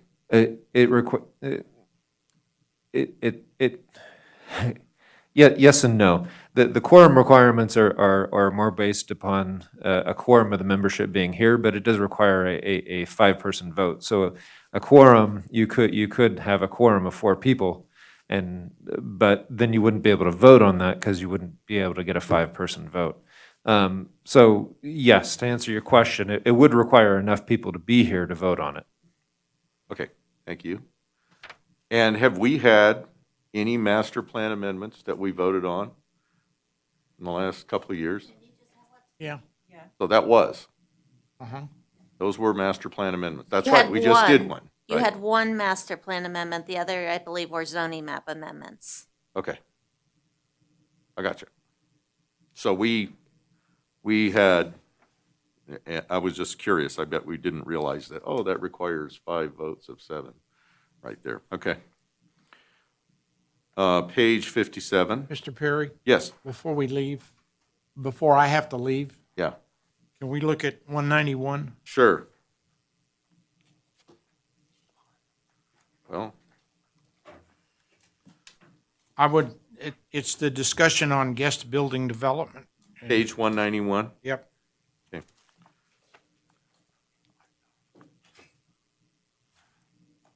And I basically don't have any comments other than I like what we have proposed. But I would like input from the commission before I depart. This is our guest building auxiliary structure question. And I think the way we finally resolved it is a good way to do it. I apologize to the commission, but I do have to leave, and our deputy here is gonna take over for me. But I did want to go through this one item to see if there was any other discussion from members of the commission. Okay. I have a number of comments on this section. You knew that was going to happen. Yeah. My first comment is that requiring a minimum lot size of 8,000 square feet is not consistent with even the permitting two units on a 6,500 square foot lot as a duplex in the single-family 6 zoning district. So I think it should be the same minimum lot size as for a duplex. The second comment is on paragraph 4A, where it talks about the standards for, let's see, the size. But these also should be consistent with the standards for accessory structures. Not why should a guest house have a different standard in terms of size than a accessory structure? And if you look on page 174, you can see that there is a difference in the size limitations.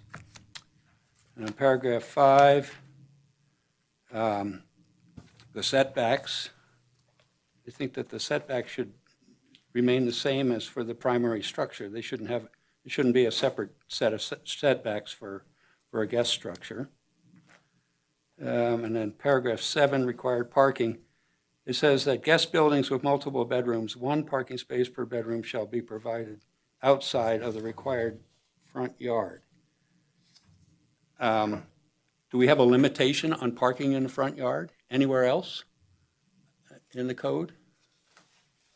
I don't know where it is, but, and then on page 192, on paragraph 10, I'm going to agree with Commissioner Lloyd that we should just eliminate that. That there's no reason why it should be restricted just family members. Suppose you've got a house and the primary resident sells it, and so now you've got a house with a guest residence that can't be used. That doesn't make sense to me. And I'll leave it at that.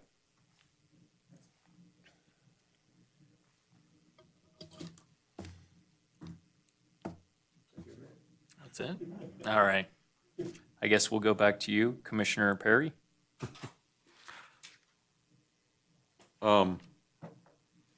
Well, I can do Or that and go shall through, we or we just- can just carry on this conversation here, Yeah, because let's- I think it's probably one of the most relevant ones in here.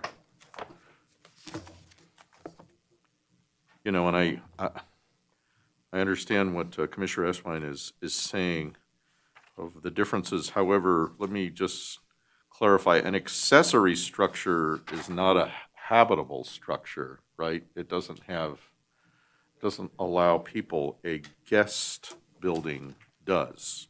A guest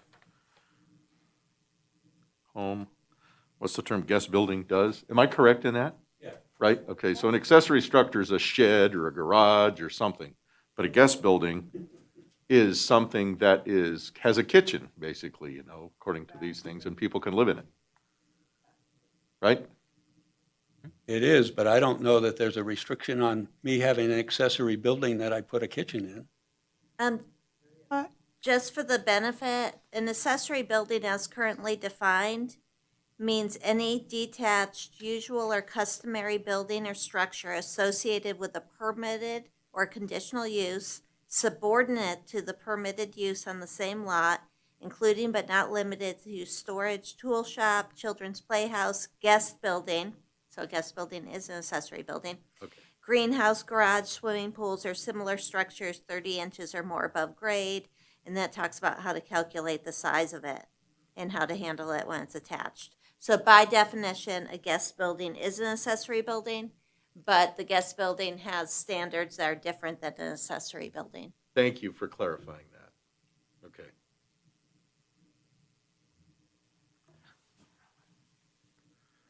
Oh, I see the intent of making it smaller than accessory buildings, though. I mean, the intent is you don't want a large family moving into another second building in an area. So I'm okay with it being minimized, less than a normal accessory structure. I do like the consistency one you brought up on number 2, though, the 8,000 square feet. I don't know. Any other discussion on this? I think back to Paul's question about the 6,000 square feet, I think in the MU zoning district, you can have more than one unit on a 6,000 square foot lot, right? I'm sorry, what zoning district are you calling out? MU? We don't have a zoning district that's MU. That mixed use okay. is a master plan designation. I think what Commissioner Eswine was noting was that in the single-family 6,000 zoning district, if a property is on a corner, you can have a duplex. And so what he's saying is if in that circumstance with a minimum lot size of 6,000 square feet, you can have 2 units, why would a guest house not also be allowed in the case of a lot that's 6,000 square feet? That was my understanding of the comment. Barry? Yeah, my question here is, do we have something in here that actually clarifies the difference between the accessory and the guest house? Because essentially, I've always understood the guest house has a restroom. I don't care about a kitchen, but it has a restroom. And the question is in some of these different PUDs and so forth we're doing, they only have an allocation for one sewer hookup that is supposed to have X amount of residents in it. The same thing with a septic, only is allowed to have X amount of people on it. So I'm really wondering, are we getting tied up in the square footage, or are we getting tied up on what the infrastructure is? I mean, that's my question. Realistically, what happens is when somebody applies for a building permit, the building permits are routed to the planner. The planner will look at the floor plan of the proposal and identify the use. So, for example, we've had applications for building permits for, quote, tool sheds. But the assistant planner looks at it and says, I think this is really a guest house. And the planning manager will look at it and either agree or disagree. I might weigh in on it. And we'll have to say, well, we appreciate that you've labeled it a tool shed. It's our interpretation this is a guest house. And it pretty much will have that bathroom. But in terms of us making our interpretation, the utilities follow the interpretation. They don't guide the interpretation. And so based on the interpretation, you need the adequate facilities.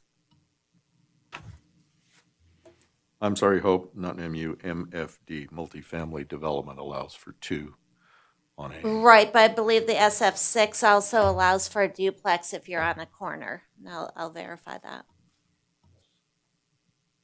6,500 square feet.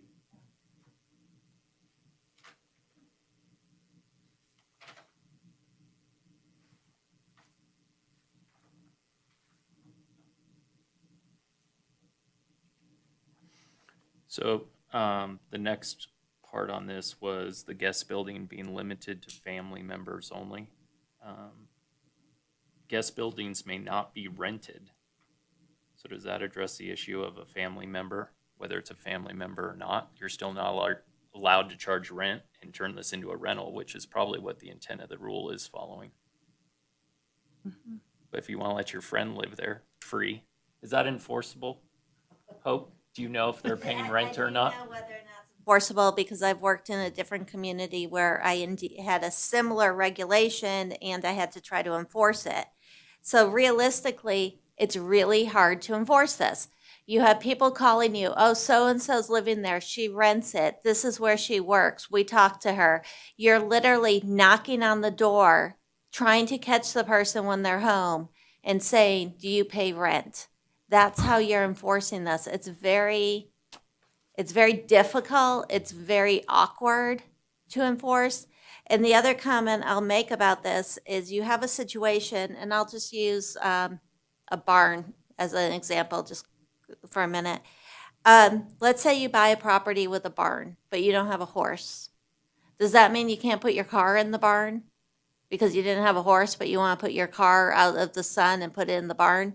So similarly, you buy a property that has 2 dwellings on it, your main house and a guest house. Maybe the former owners had a special needs adult child who was living in the guest house. You don't have those needs. Are you supposed to not use your guest house? Or, which is a perfectly suitable dwelling, and somebody's making their dinner in there, somebody's doing their laundry in there, somebody's generating traffic there.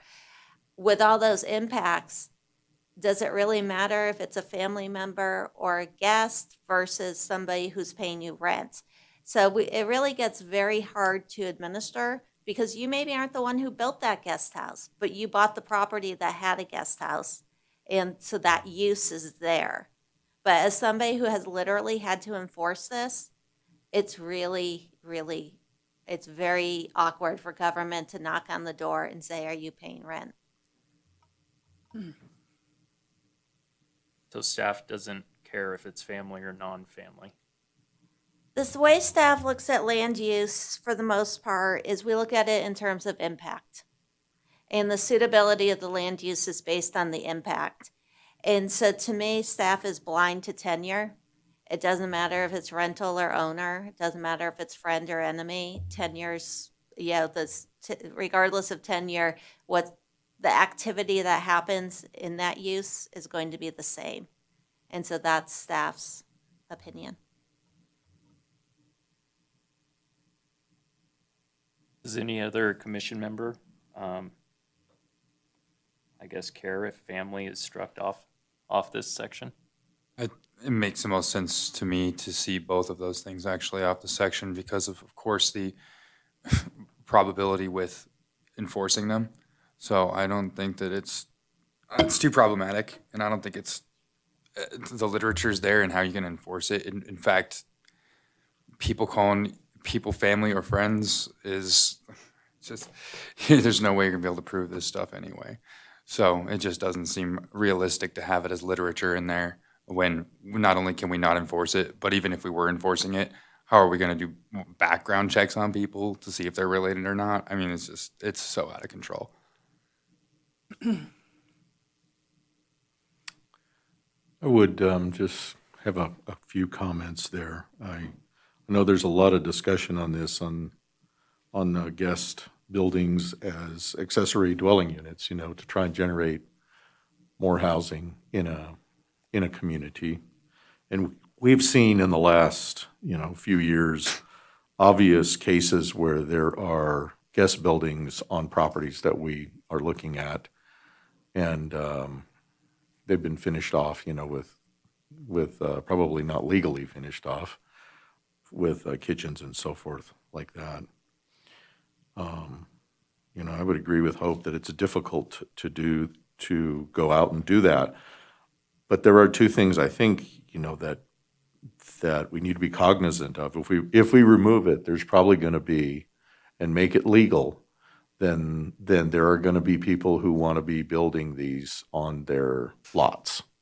And there's examples of those in other cities that have allowed for accessory dwelling units. So all of a sudden it's illegal, and they're probably going to see some people who want to add something there to get rental income, which I honestly don't have a problem with, but it does, you're basically saying that you're going to allow two single-family dwellings on a piece of property that's zoned single-family, right?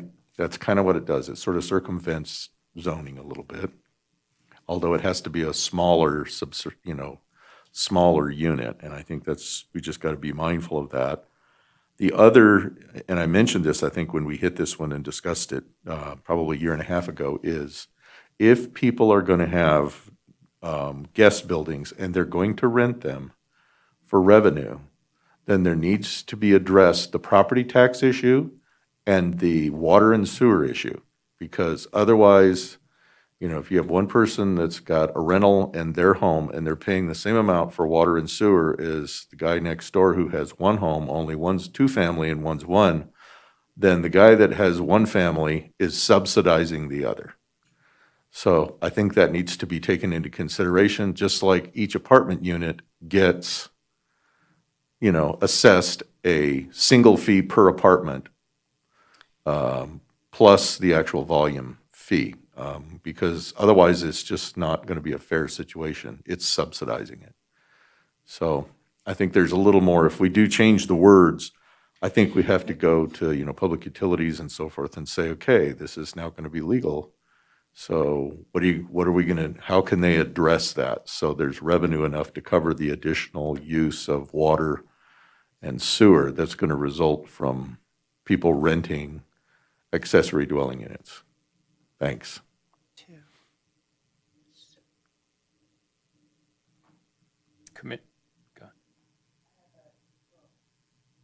I have another concern about this is the fact that I think it's because I've been in property management most of my life. And if you have a rental, you're required to be at a different kind of a standard as somebody that has it for the high school kid that you've gone ahead and put in a space for. And as your rental, you have to have certain health and safety things that are going on. You have to make sure that they have the smoke alarms, these different type of things. It has to be a really safe thing. What I'm concerned that people are going to go ahead and circumvent this and say, I've got an 8,000 square foot thing. I've got a barn out here. Hey, it's no big deal. It's got a bathroom. I can go ahead and plumb it with sink. And we're going to have a lot of more illegal or non-permitted accessory buildings. And actually, that is going to be more predatory towards the low income. So that's my concern.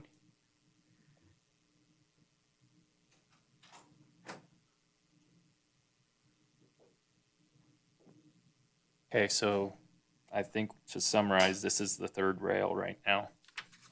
We're all over the place. And maybe that's why, and I don't recall the workshop leading to this, but if the family discussion came up, do you recall? Yes, this did come up, and I think you were split in the workshop as well. And I guess comments well taken from everybody. As the person who enforces this and as a land use planner who I have to think in terms of impacts. The impact is the impact. The impact's the same impact on water, on sewer, so on and so forth, whether it's a family member or a friend or a rental. If somebody is occupying that home full time, to me, the impact is identical. And, point well taken about illegal construction, but I'm not certain that the change of a tenure, or not restricting the tenure, creates more illegal construction than when we did restrict the tenure. And as Commissioner Kilgore said, the questions we're asking, is this your friend? Is this your relative? I don't know how to get those answers and know that those are the right answers. It's really difficult to enforce a tenure.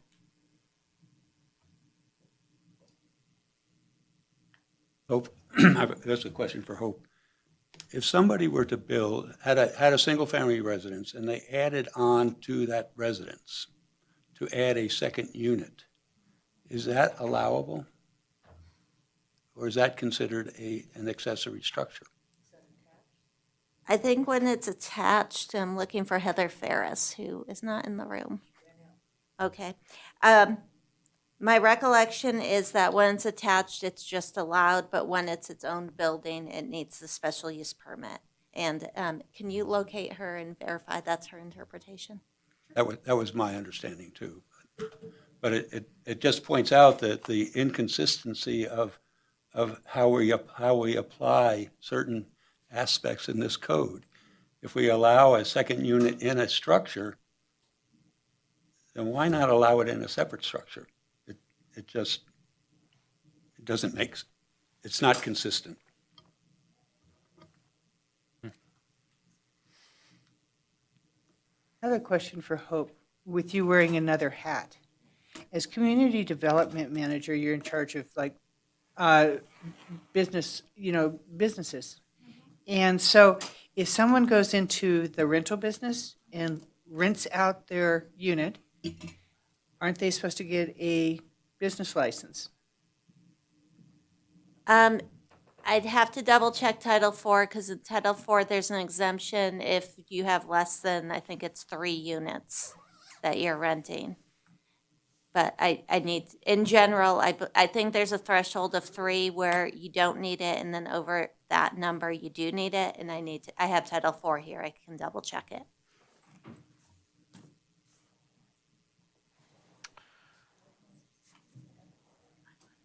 Okay, any other last things on this topic? Well, I would just comment, I mean, I would be in favor of just eliminating 10 and moving on, and basically just removing guest building occupation there and, you know, all the restrictions and requirements, and I guess we see how it goes. I mean, that's one way to do it. There's no, because it's not clean and clear either way. Yeah. And see what the results of that are. I think most people don't want it rented, though, is the intent, right? So we could strike the family portion of that, since that's really hard to enforce, but we don't want to lose the intent of not building extra structures for rental, right?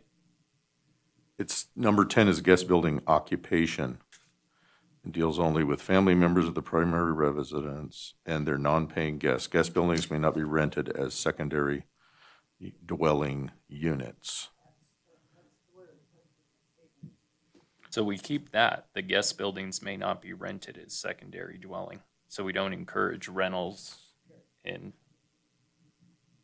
Although I don't wanna that does encourage- address the affordable housing, huh? Maybe we should let them. It doesn't. That's the thing, is it's one way or the other. You either say, oh, it's mother-in-law's quarters or whatever you want to call it, and it can only be family, and Hope says, I can't enforce it, or you allow people to rent them. For clarification, the planning manager just let me know that the interpretation for an attached dwelling unit has been that's a guest house, so I wanted to clarify that.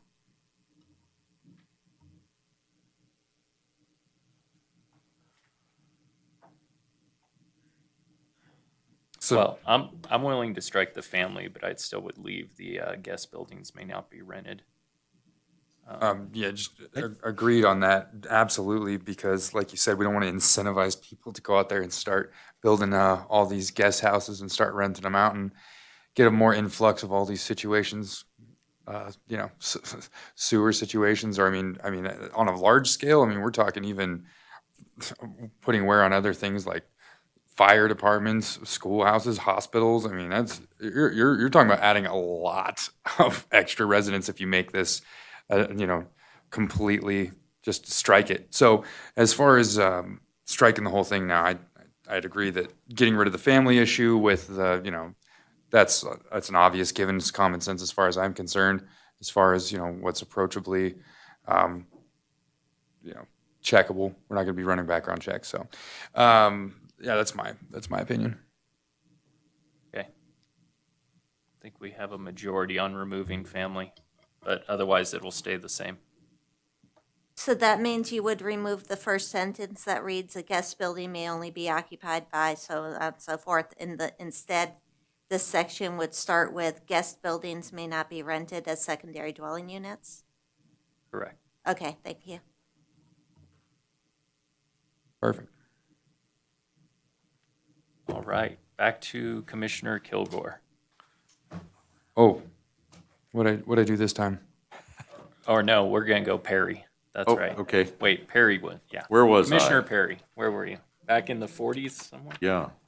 Okay.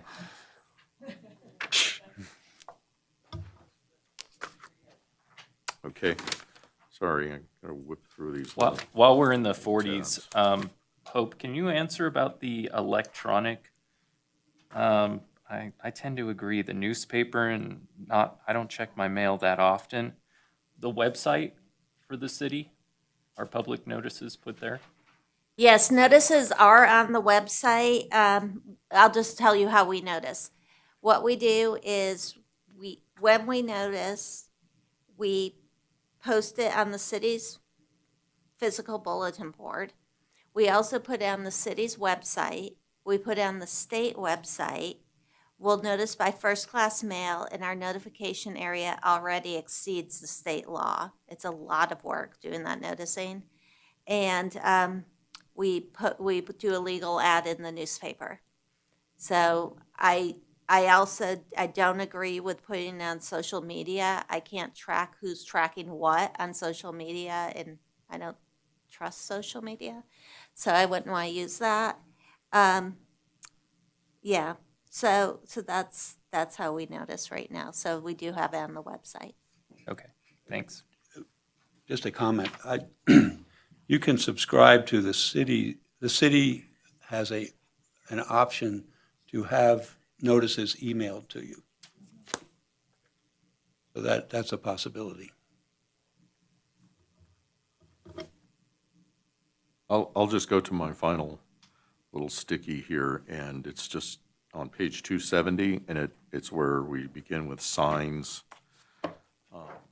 All the rest of this document had the changes with the new language in bold and the old language crossed out, except this section, which doesn't have bold language but has underlines. So my question there really is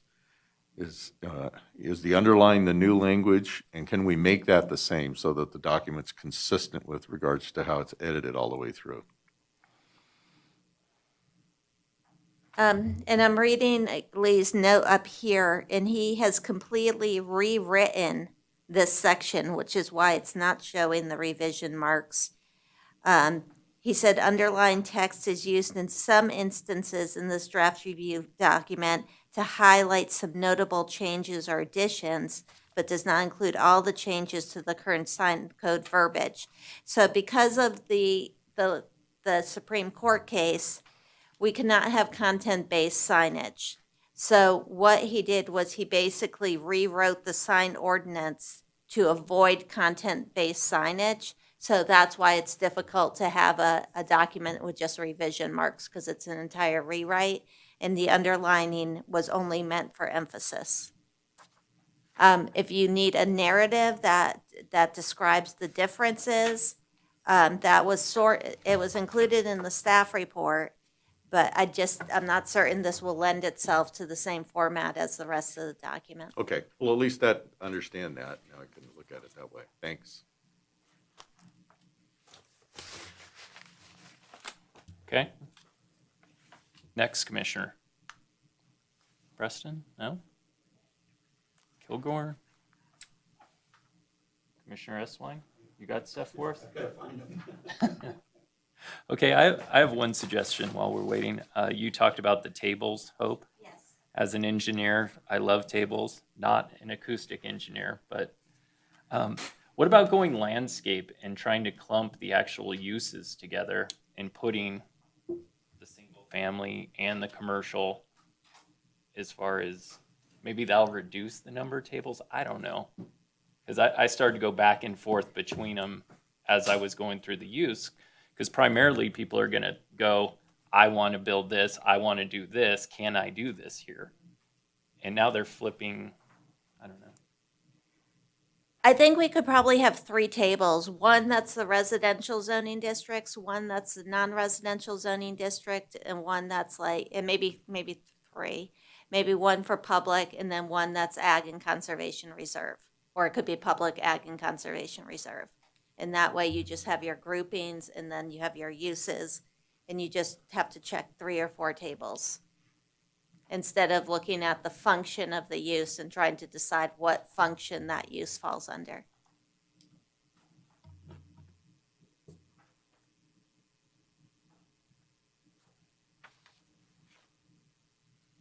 Swine, you ready? On page 64, just a question. In the last, in 1802-095, underline the bolded part where it says director may direct the director. Oh, I see. I think that should be, the director may direct, or the commission may direct the director. I don't know. It said that in Oh, the no, it's- language no. before. No, that's actually correct. If you read it, it says the commission, upon its own motion or upon a sworn complaint in writing of any person or upon information presented by the director, comma, may direct the director. So it's saying the commission, the director. Okay. It was just confusing the way it's all. No, I get it. I get it. It actually works.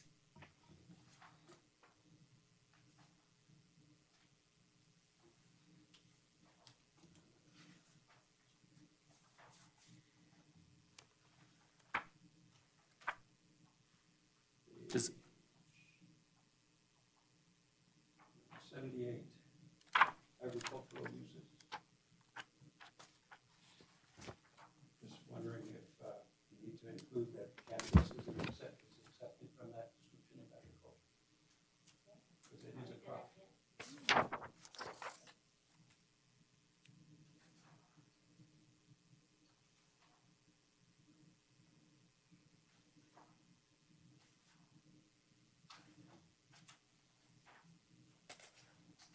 Page 84, the definition of cabana. It's not really my understanding of what cabana is.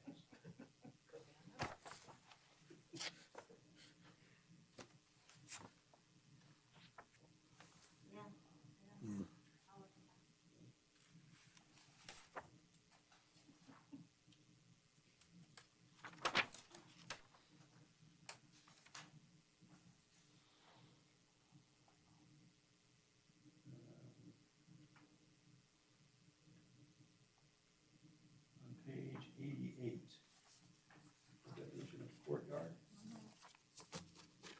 You might want to add in there, or define it as means an unoccupied open space bounded on 3 or more sides by buildings.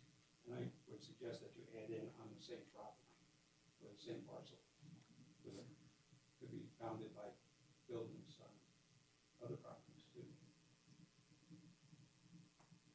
It wouldn't be a courtyard.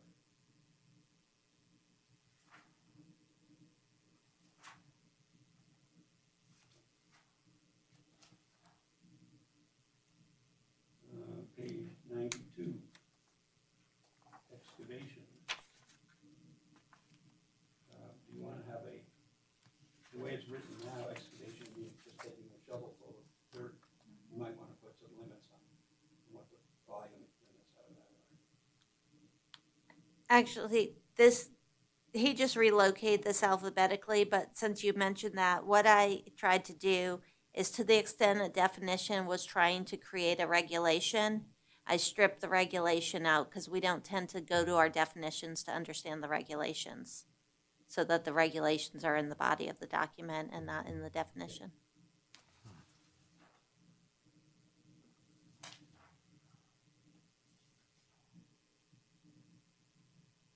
Already went through the escrow use. I won't deal with that again.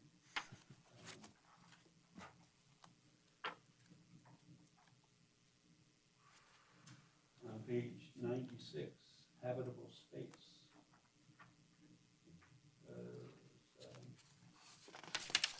You want to include garages in that as No, because I think you have two things. You have buildings for human occupancy and buildings for human habitation. To me, a habitation's a place where you live. Occupancy is like maybe you go to your office. That's human occupancy. That's not habitation. So I think a garage is a place you store your car and stuff, but you don't live in your garage.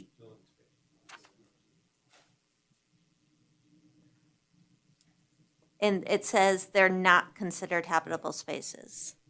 Yeah. Oh, I see. Okay, got it. Okay. Which one was that? Sorry.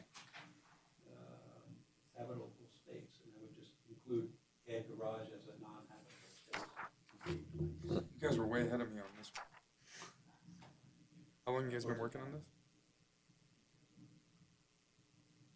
Mostly 2 years ago.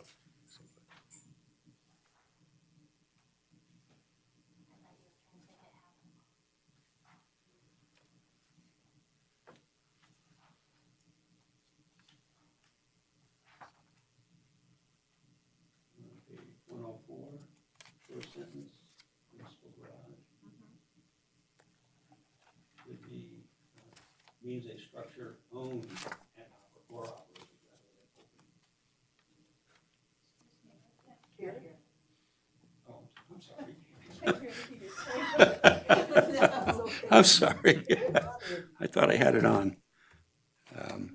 Page 104, municipal garage, there's a typo there. It should be owned rather than opened on the first sentence in that page.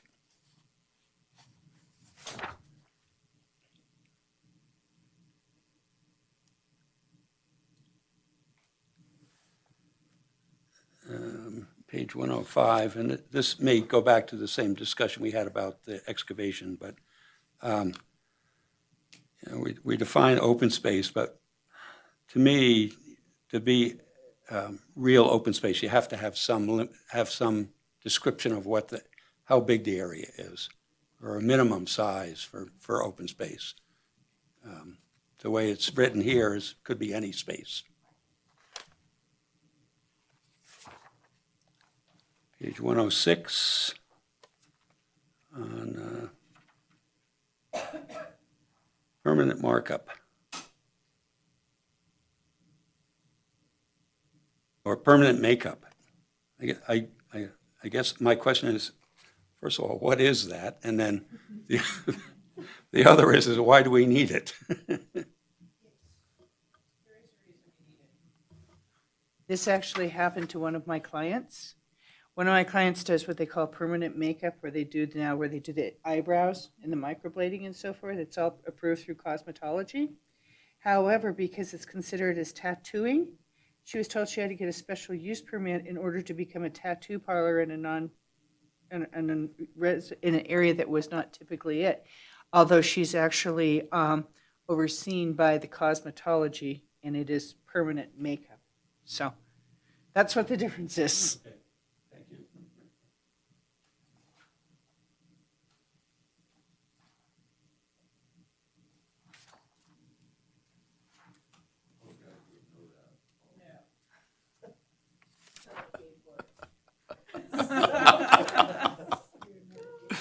On page 111, the last sentence, natural person.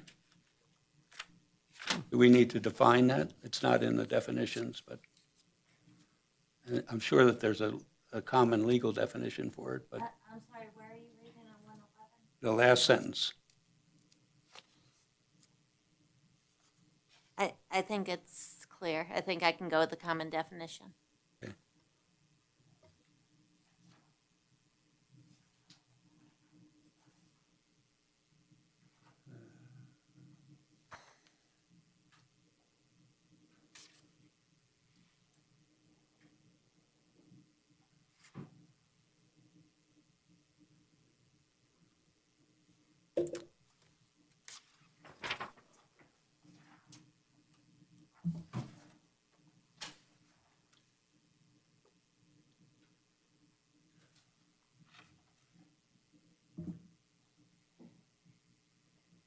And a question on page 117, the term transition zone, is that used anywhere in the code?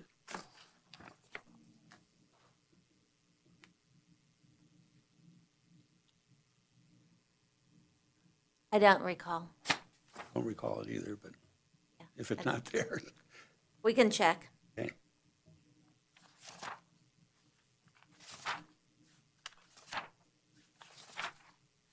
I'm going to skip all the tables. I think there are too many.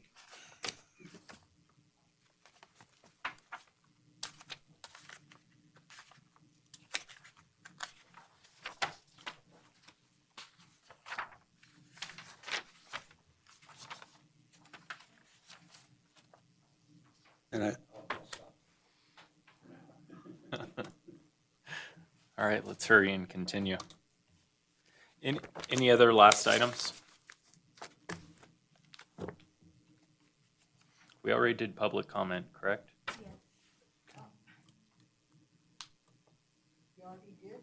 Mm-hmm. There'll be one other public comment still at the end.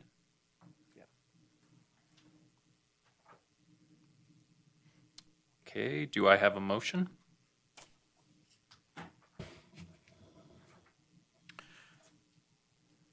Okay, so we said that on page 192, the one place here that we said we were going to change the language, right?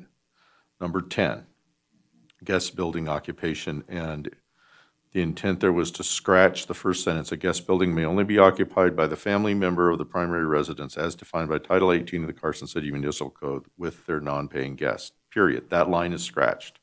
Is that what we decided? And we're going to leave in, guest buildings may not be rented as secondary dwelling units. So you can have your friends stay there, your family, whoever you decide, but you can't collect rent, is what that means now. Correct. Okay.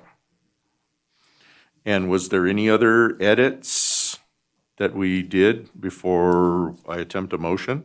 The other edits, and I'll just ask that the clerk capture this in the record so that it doesn't have to be entirely repeated. But besides the change to page 192, I see a change on page 78, the definition of agricultural uses to include that it does not include cannabis. I think my next one, let me just get there. On page 84, we will review if the word cabana is utilized in Title 18. If it's not, we can strike that definition. On page 88, for the definition of courtyard, we will add, right now it says courtyard means an unoccupied space bounded on 3 or more sides by buildings. We can add on the buildings on the same property as opposed to adjacent buildings. On page 96, sorry, let me get there. 96, under the definition of habitable space, this definition also identifies what is not considered to be habitable space. So in the list of spaces that are identified as not considered habitable space, it will include the term garage. And on page 104, under the definition municipal garage, the typographical error where it says means a structure opened, it will be corrected to say it means a structure owned. That's all I have. Okay. Would you like a motion, Mr. Chairman? Yes, please. So I'm going to do as I have in the past, make a motion, and I'm going to ask Hope to read all those changes so that her explanation is a part of the motion. I think I just did that so you can reference the I can reference it? explanation I Okay. just provided. Commissioner Perry, if I may. Yes.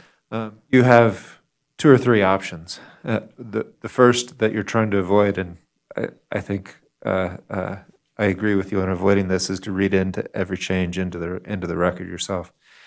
Your other option is to simply reference what Hope just read and incorporate that into your motion by reference. And your third option is to say, is to make a recommendation and include,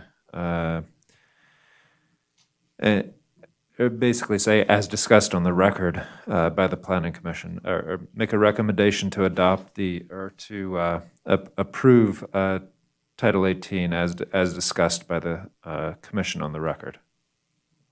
Actually, recognizing that's an option, I'm going to ask that you not do the last one because as people who have to go into minutes and try to understand what actions were, it's really difficult so I think we have a really good record here, and I made a point of articulating it, and I think the only addition is page 192, which can be easily Yeah. articulated. I would agree. So let's Thank use you. number 2. Mr. Chairman, I move to recommend to the Board of Supervisors approval of ZA-2020-001, and that it adopt an ordinance amending Title 18 and Title 18 Appendix consistent with the attachments to the staff report to the Planning Commission and the changes and edits that were made at this meeting that were articulated by Hope Sullivan and the changes in language on page 192, item 10, that eliminates the second sentence, a guest building, ... non-paying guests. Do we have a second? Second. Commissioner Preston, second. I have some discussion.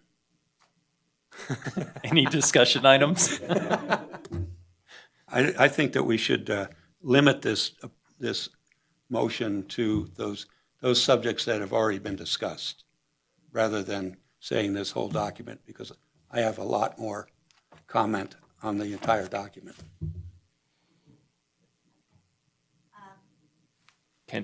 Can you submit those to the board? Submit them to Hope. Okay, so let's talk about this. We're going to have at least one commissioner not here in December. I can get Commissioner Eswine's comments, but it sounds like you have more comments on the substance. So we have a motion. It has a second. Has there been a vote yet? Okay, so recognizing Eswine has comments, they could still, but are your comments going to cause them to change their mind? So I'm thinking about this. Timing-wise, I almost feel like the way this is worded, you're giving direction for the ordinance to be drafted, and then what we can do is we can start with that, and then we can actually re-agendize this for a future meeting to vet additional topics. Does that work? As long as we're not recommending adoption of the ordinance, I'm okay The with ordinance that. doesn't exist yet. Yeah, I'm okay with that. Okay, so just so everyone understands, you don't have an ordinance before you because this is a lot. It's going to take some time for the DA's office to codify this language. So I think to a large extent, you're putting forward your thoughts on what I put forward.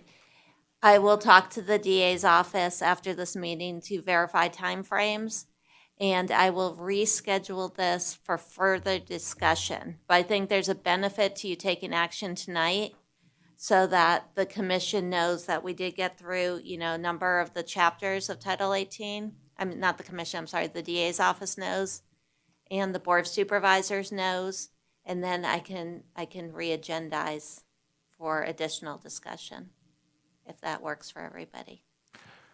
If I could ask Commissioner Eswine, are there significant, or are there things that we could go through now and then just loop back while this motion is on the table and add them? You have to go through and look, but some of them might be significant, and I actually have not had an opportunity to go through all of the documents.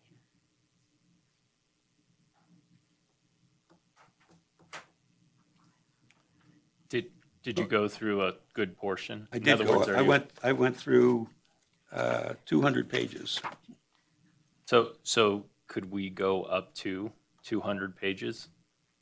Make a motion, and that gets the process at least rolling for half the document to go to the DA? Yeah, that's fine with me. I mean, I was happy with what Hope said, that we're just recommending a document to be given to the district attorney's office to draft into a codified form. I would have to change the motion because the motion I made was to recommend to the Board of Supervisors approval The whole thing. the whole thing. But I can amend that motion to say the first 200 pages. I think we have your comments on 1802 and 1803. Is that correct? You got through definitions. Did you get through 1804? Okay. Okay, it's up to the commission.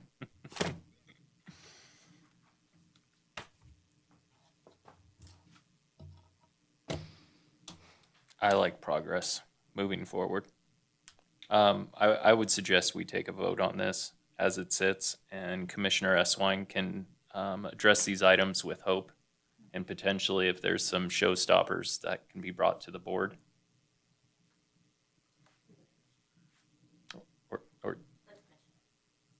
So would we bring it, we can bring it back then? At any point, we can change Sure, our recommendation? I'll review with Commissioner Eswine his comments, should you vote on the motion that's been made.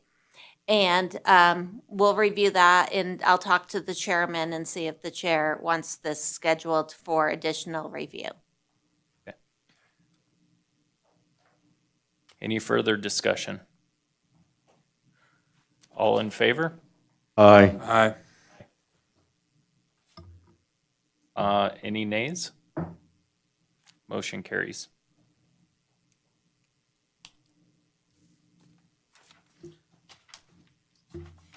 All right, now we're moving on to number 7, staff reports. Yes, your December meeting, we had originally thought it would be an 11 a.m. start because we didn't think we could get the room in the evening, but we have found out that we can get the room in the evening.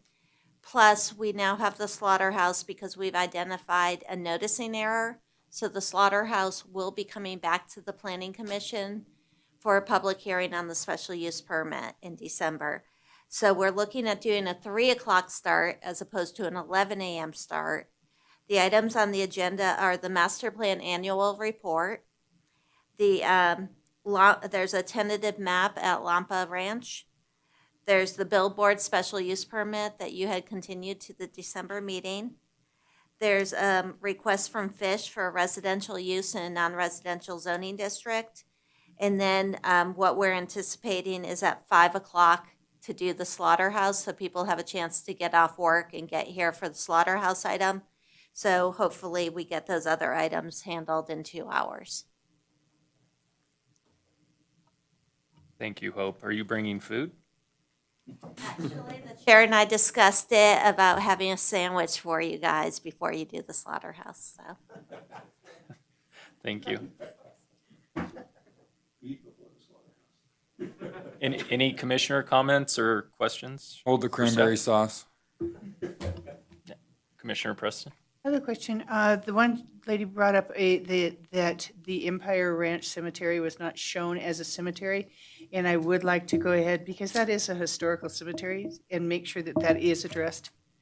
Yes, I met with her as well, and the issue is the zoning. It's zoned as limited industrial, and I did assure her I'd include it in the master plan report that I provide to you.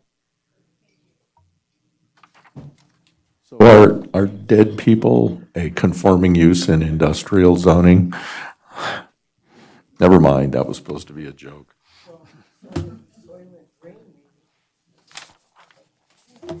Okay, number 8.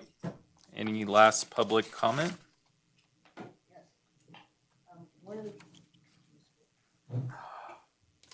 Denny French, Carson City, Nevada.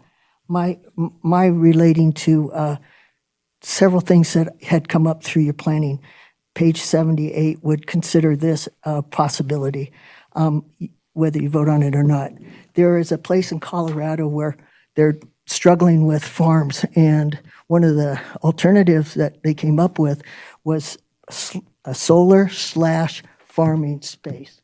I don't know how you would zone that, but they have found through what they've done in studies, and they have suggested through this man's experiment, his own ranch being used, the experiment, is that solar panels put up on 8-foot pillar structural type deals would allow for crop to be developed under and around it.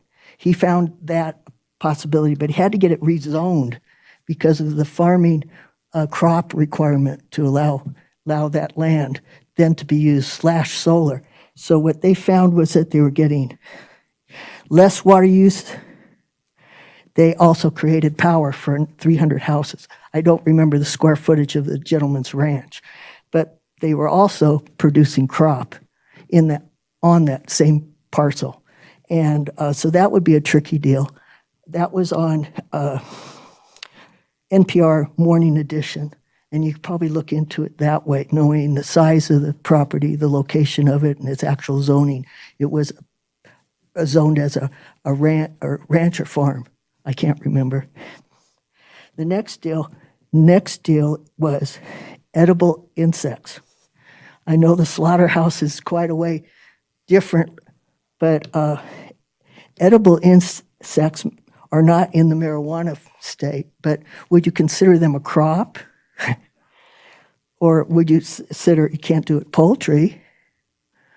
How would you zone that? But I don't know if you ever watched the Graduate with Dustin Hoffman and anyhow, famous actress in it. And one of the things was a party that the prospective mother-in-law was putting on, and a gentleman kept trying to get Dustin Hoffman to listen to him. And I got this one word, if I could just tell you one word, and it would be plastic. Well, if I could tell you one word, I would say edible insects. It has a product that would allow for the bad fats are not part of it. Good fats are. Protein levels are high.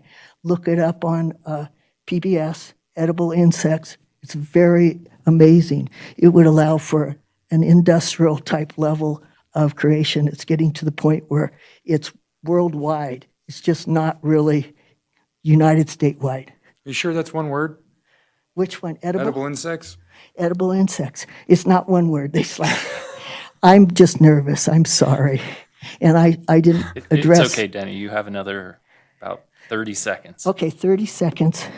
So the idea of the double use of farms, the idea of establishing some way to approach or at least accept the possibility that someone's going to want to build an insect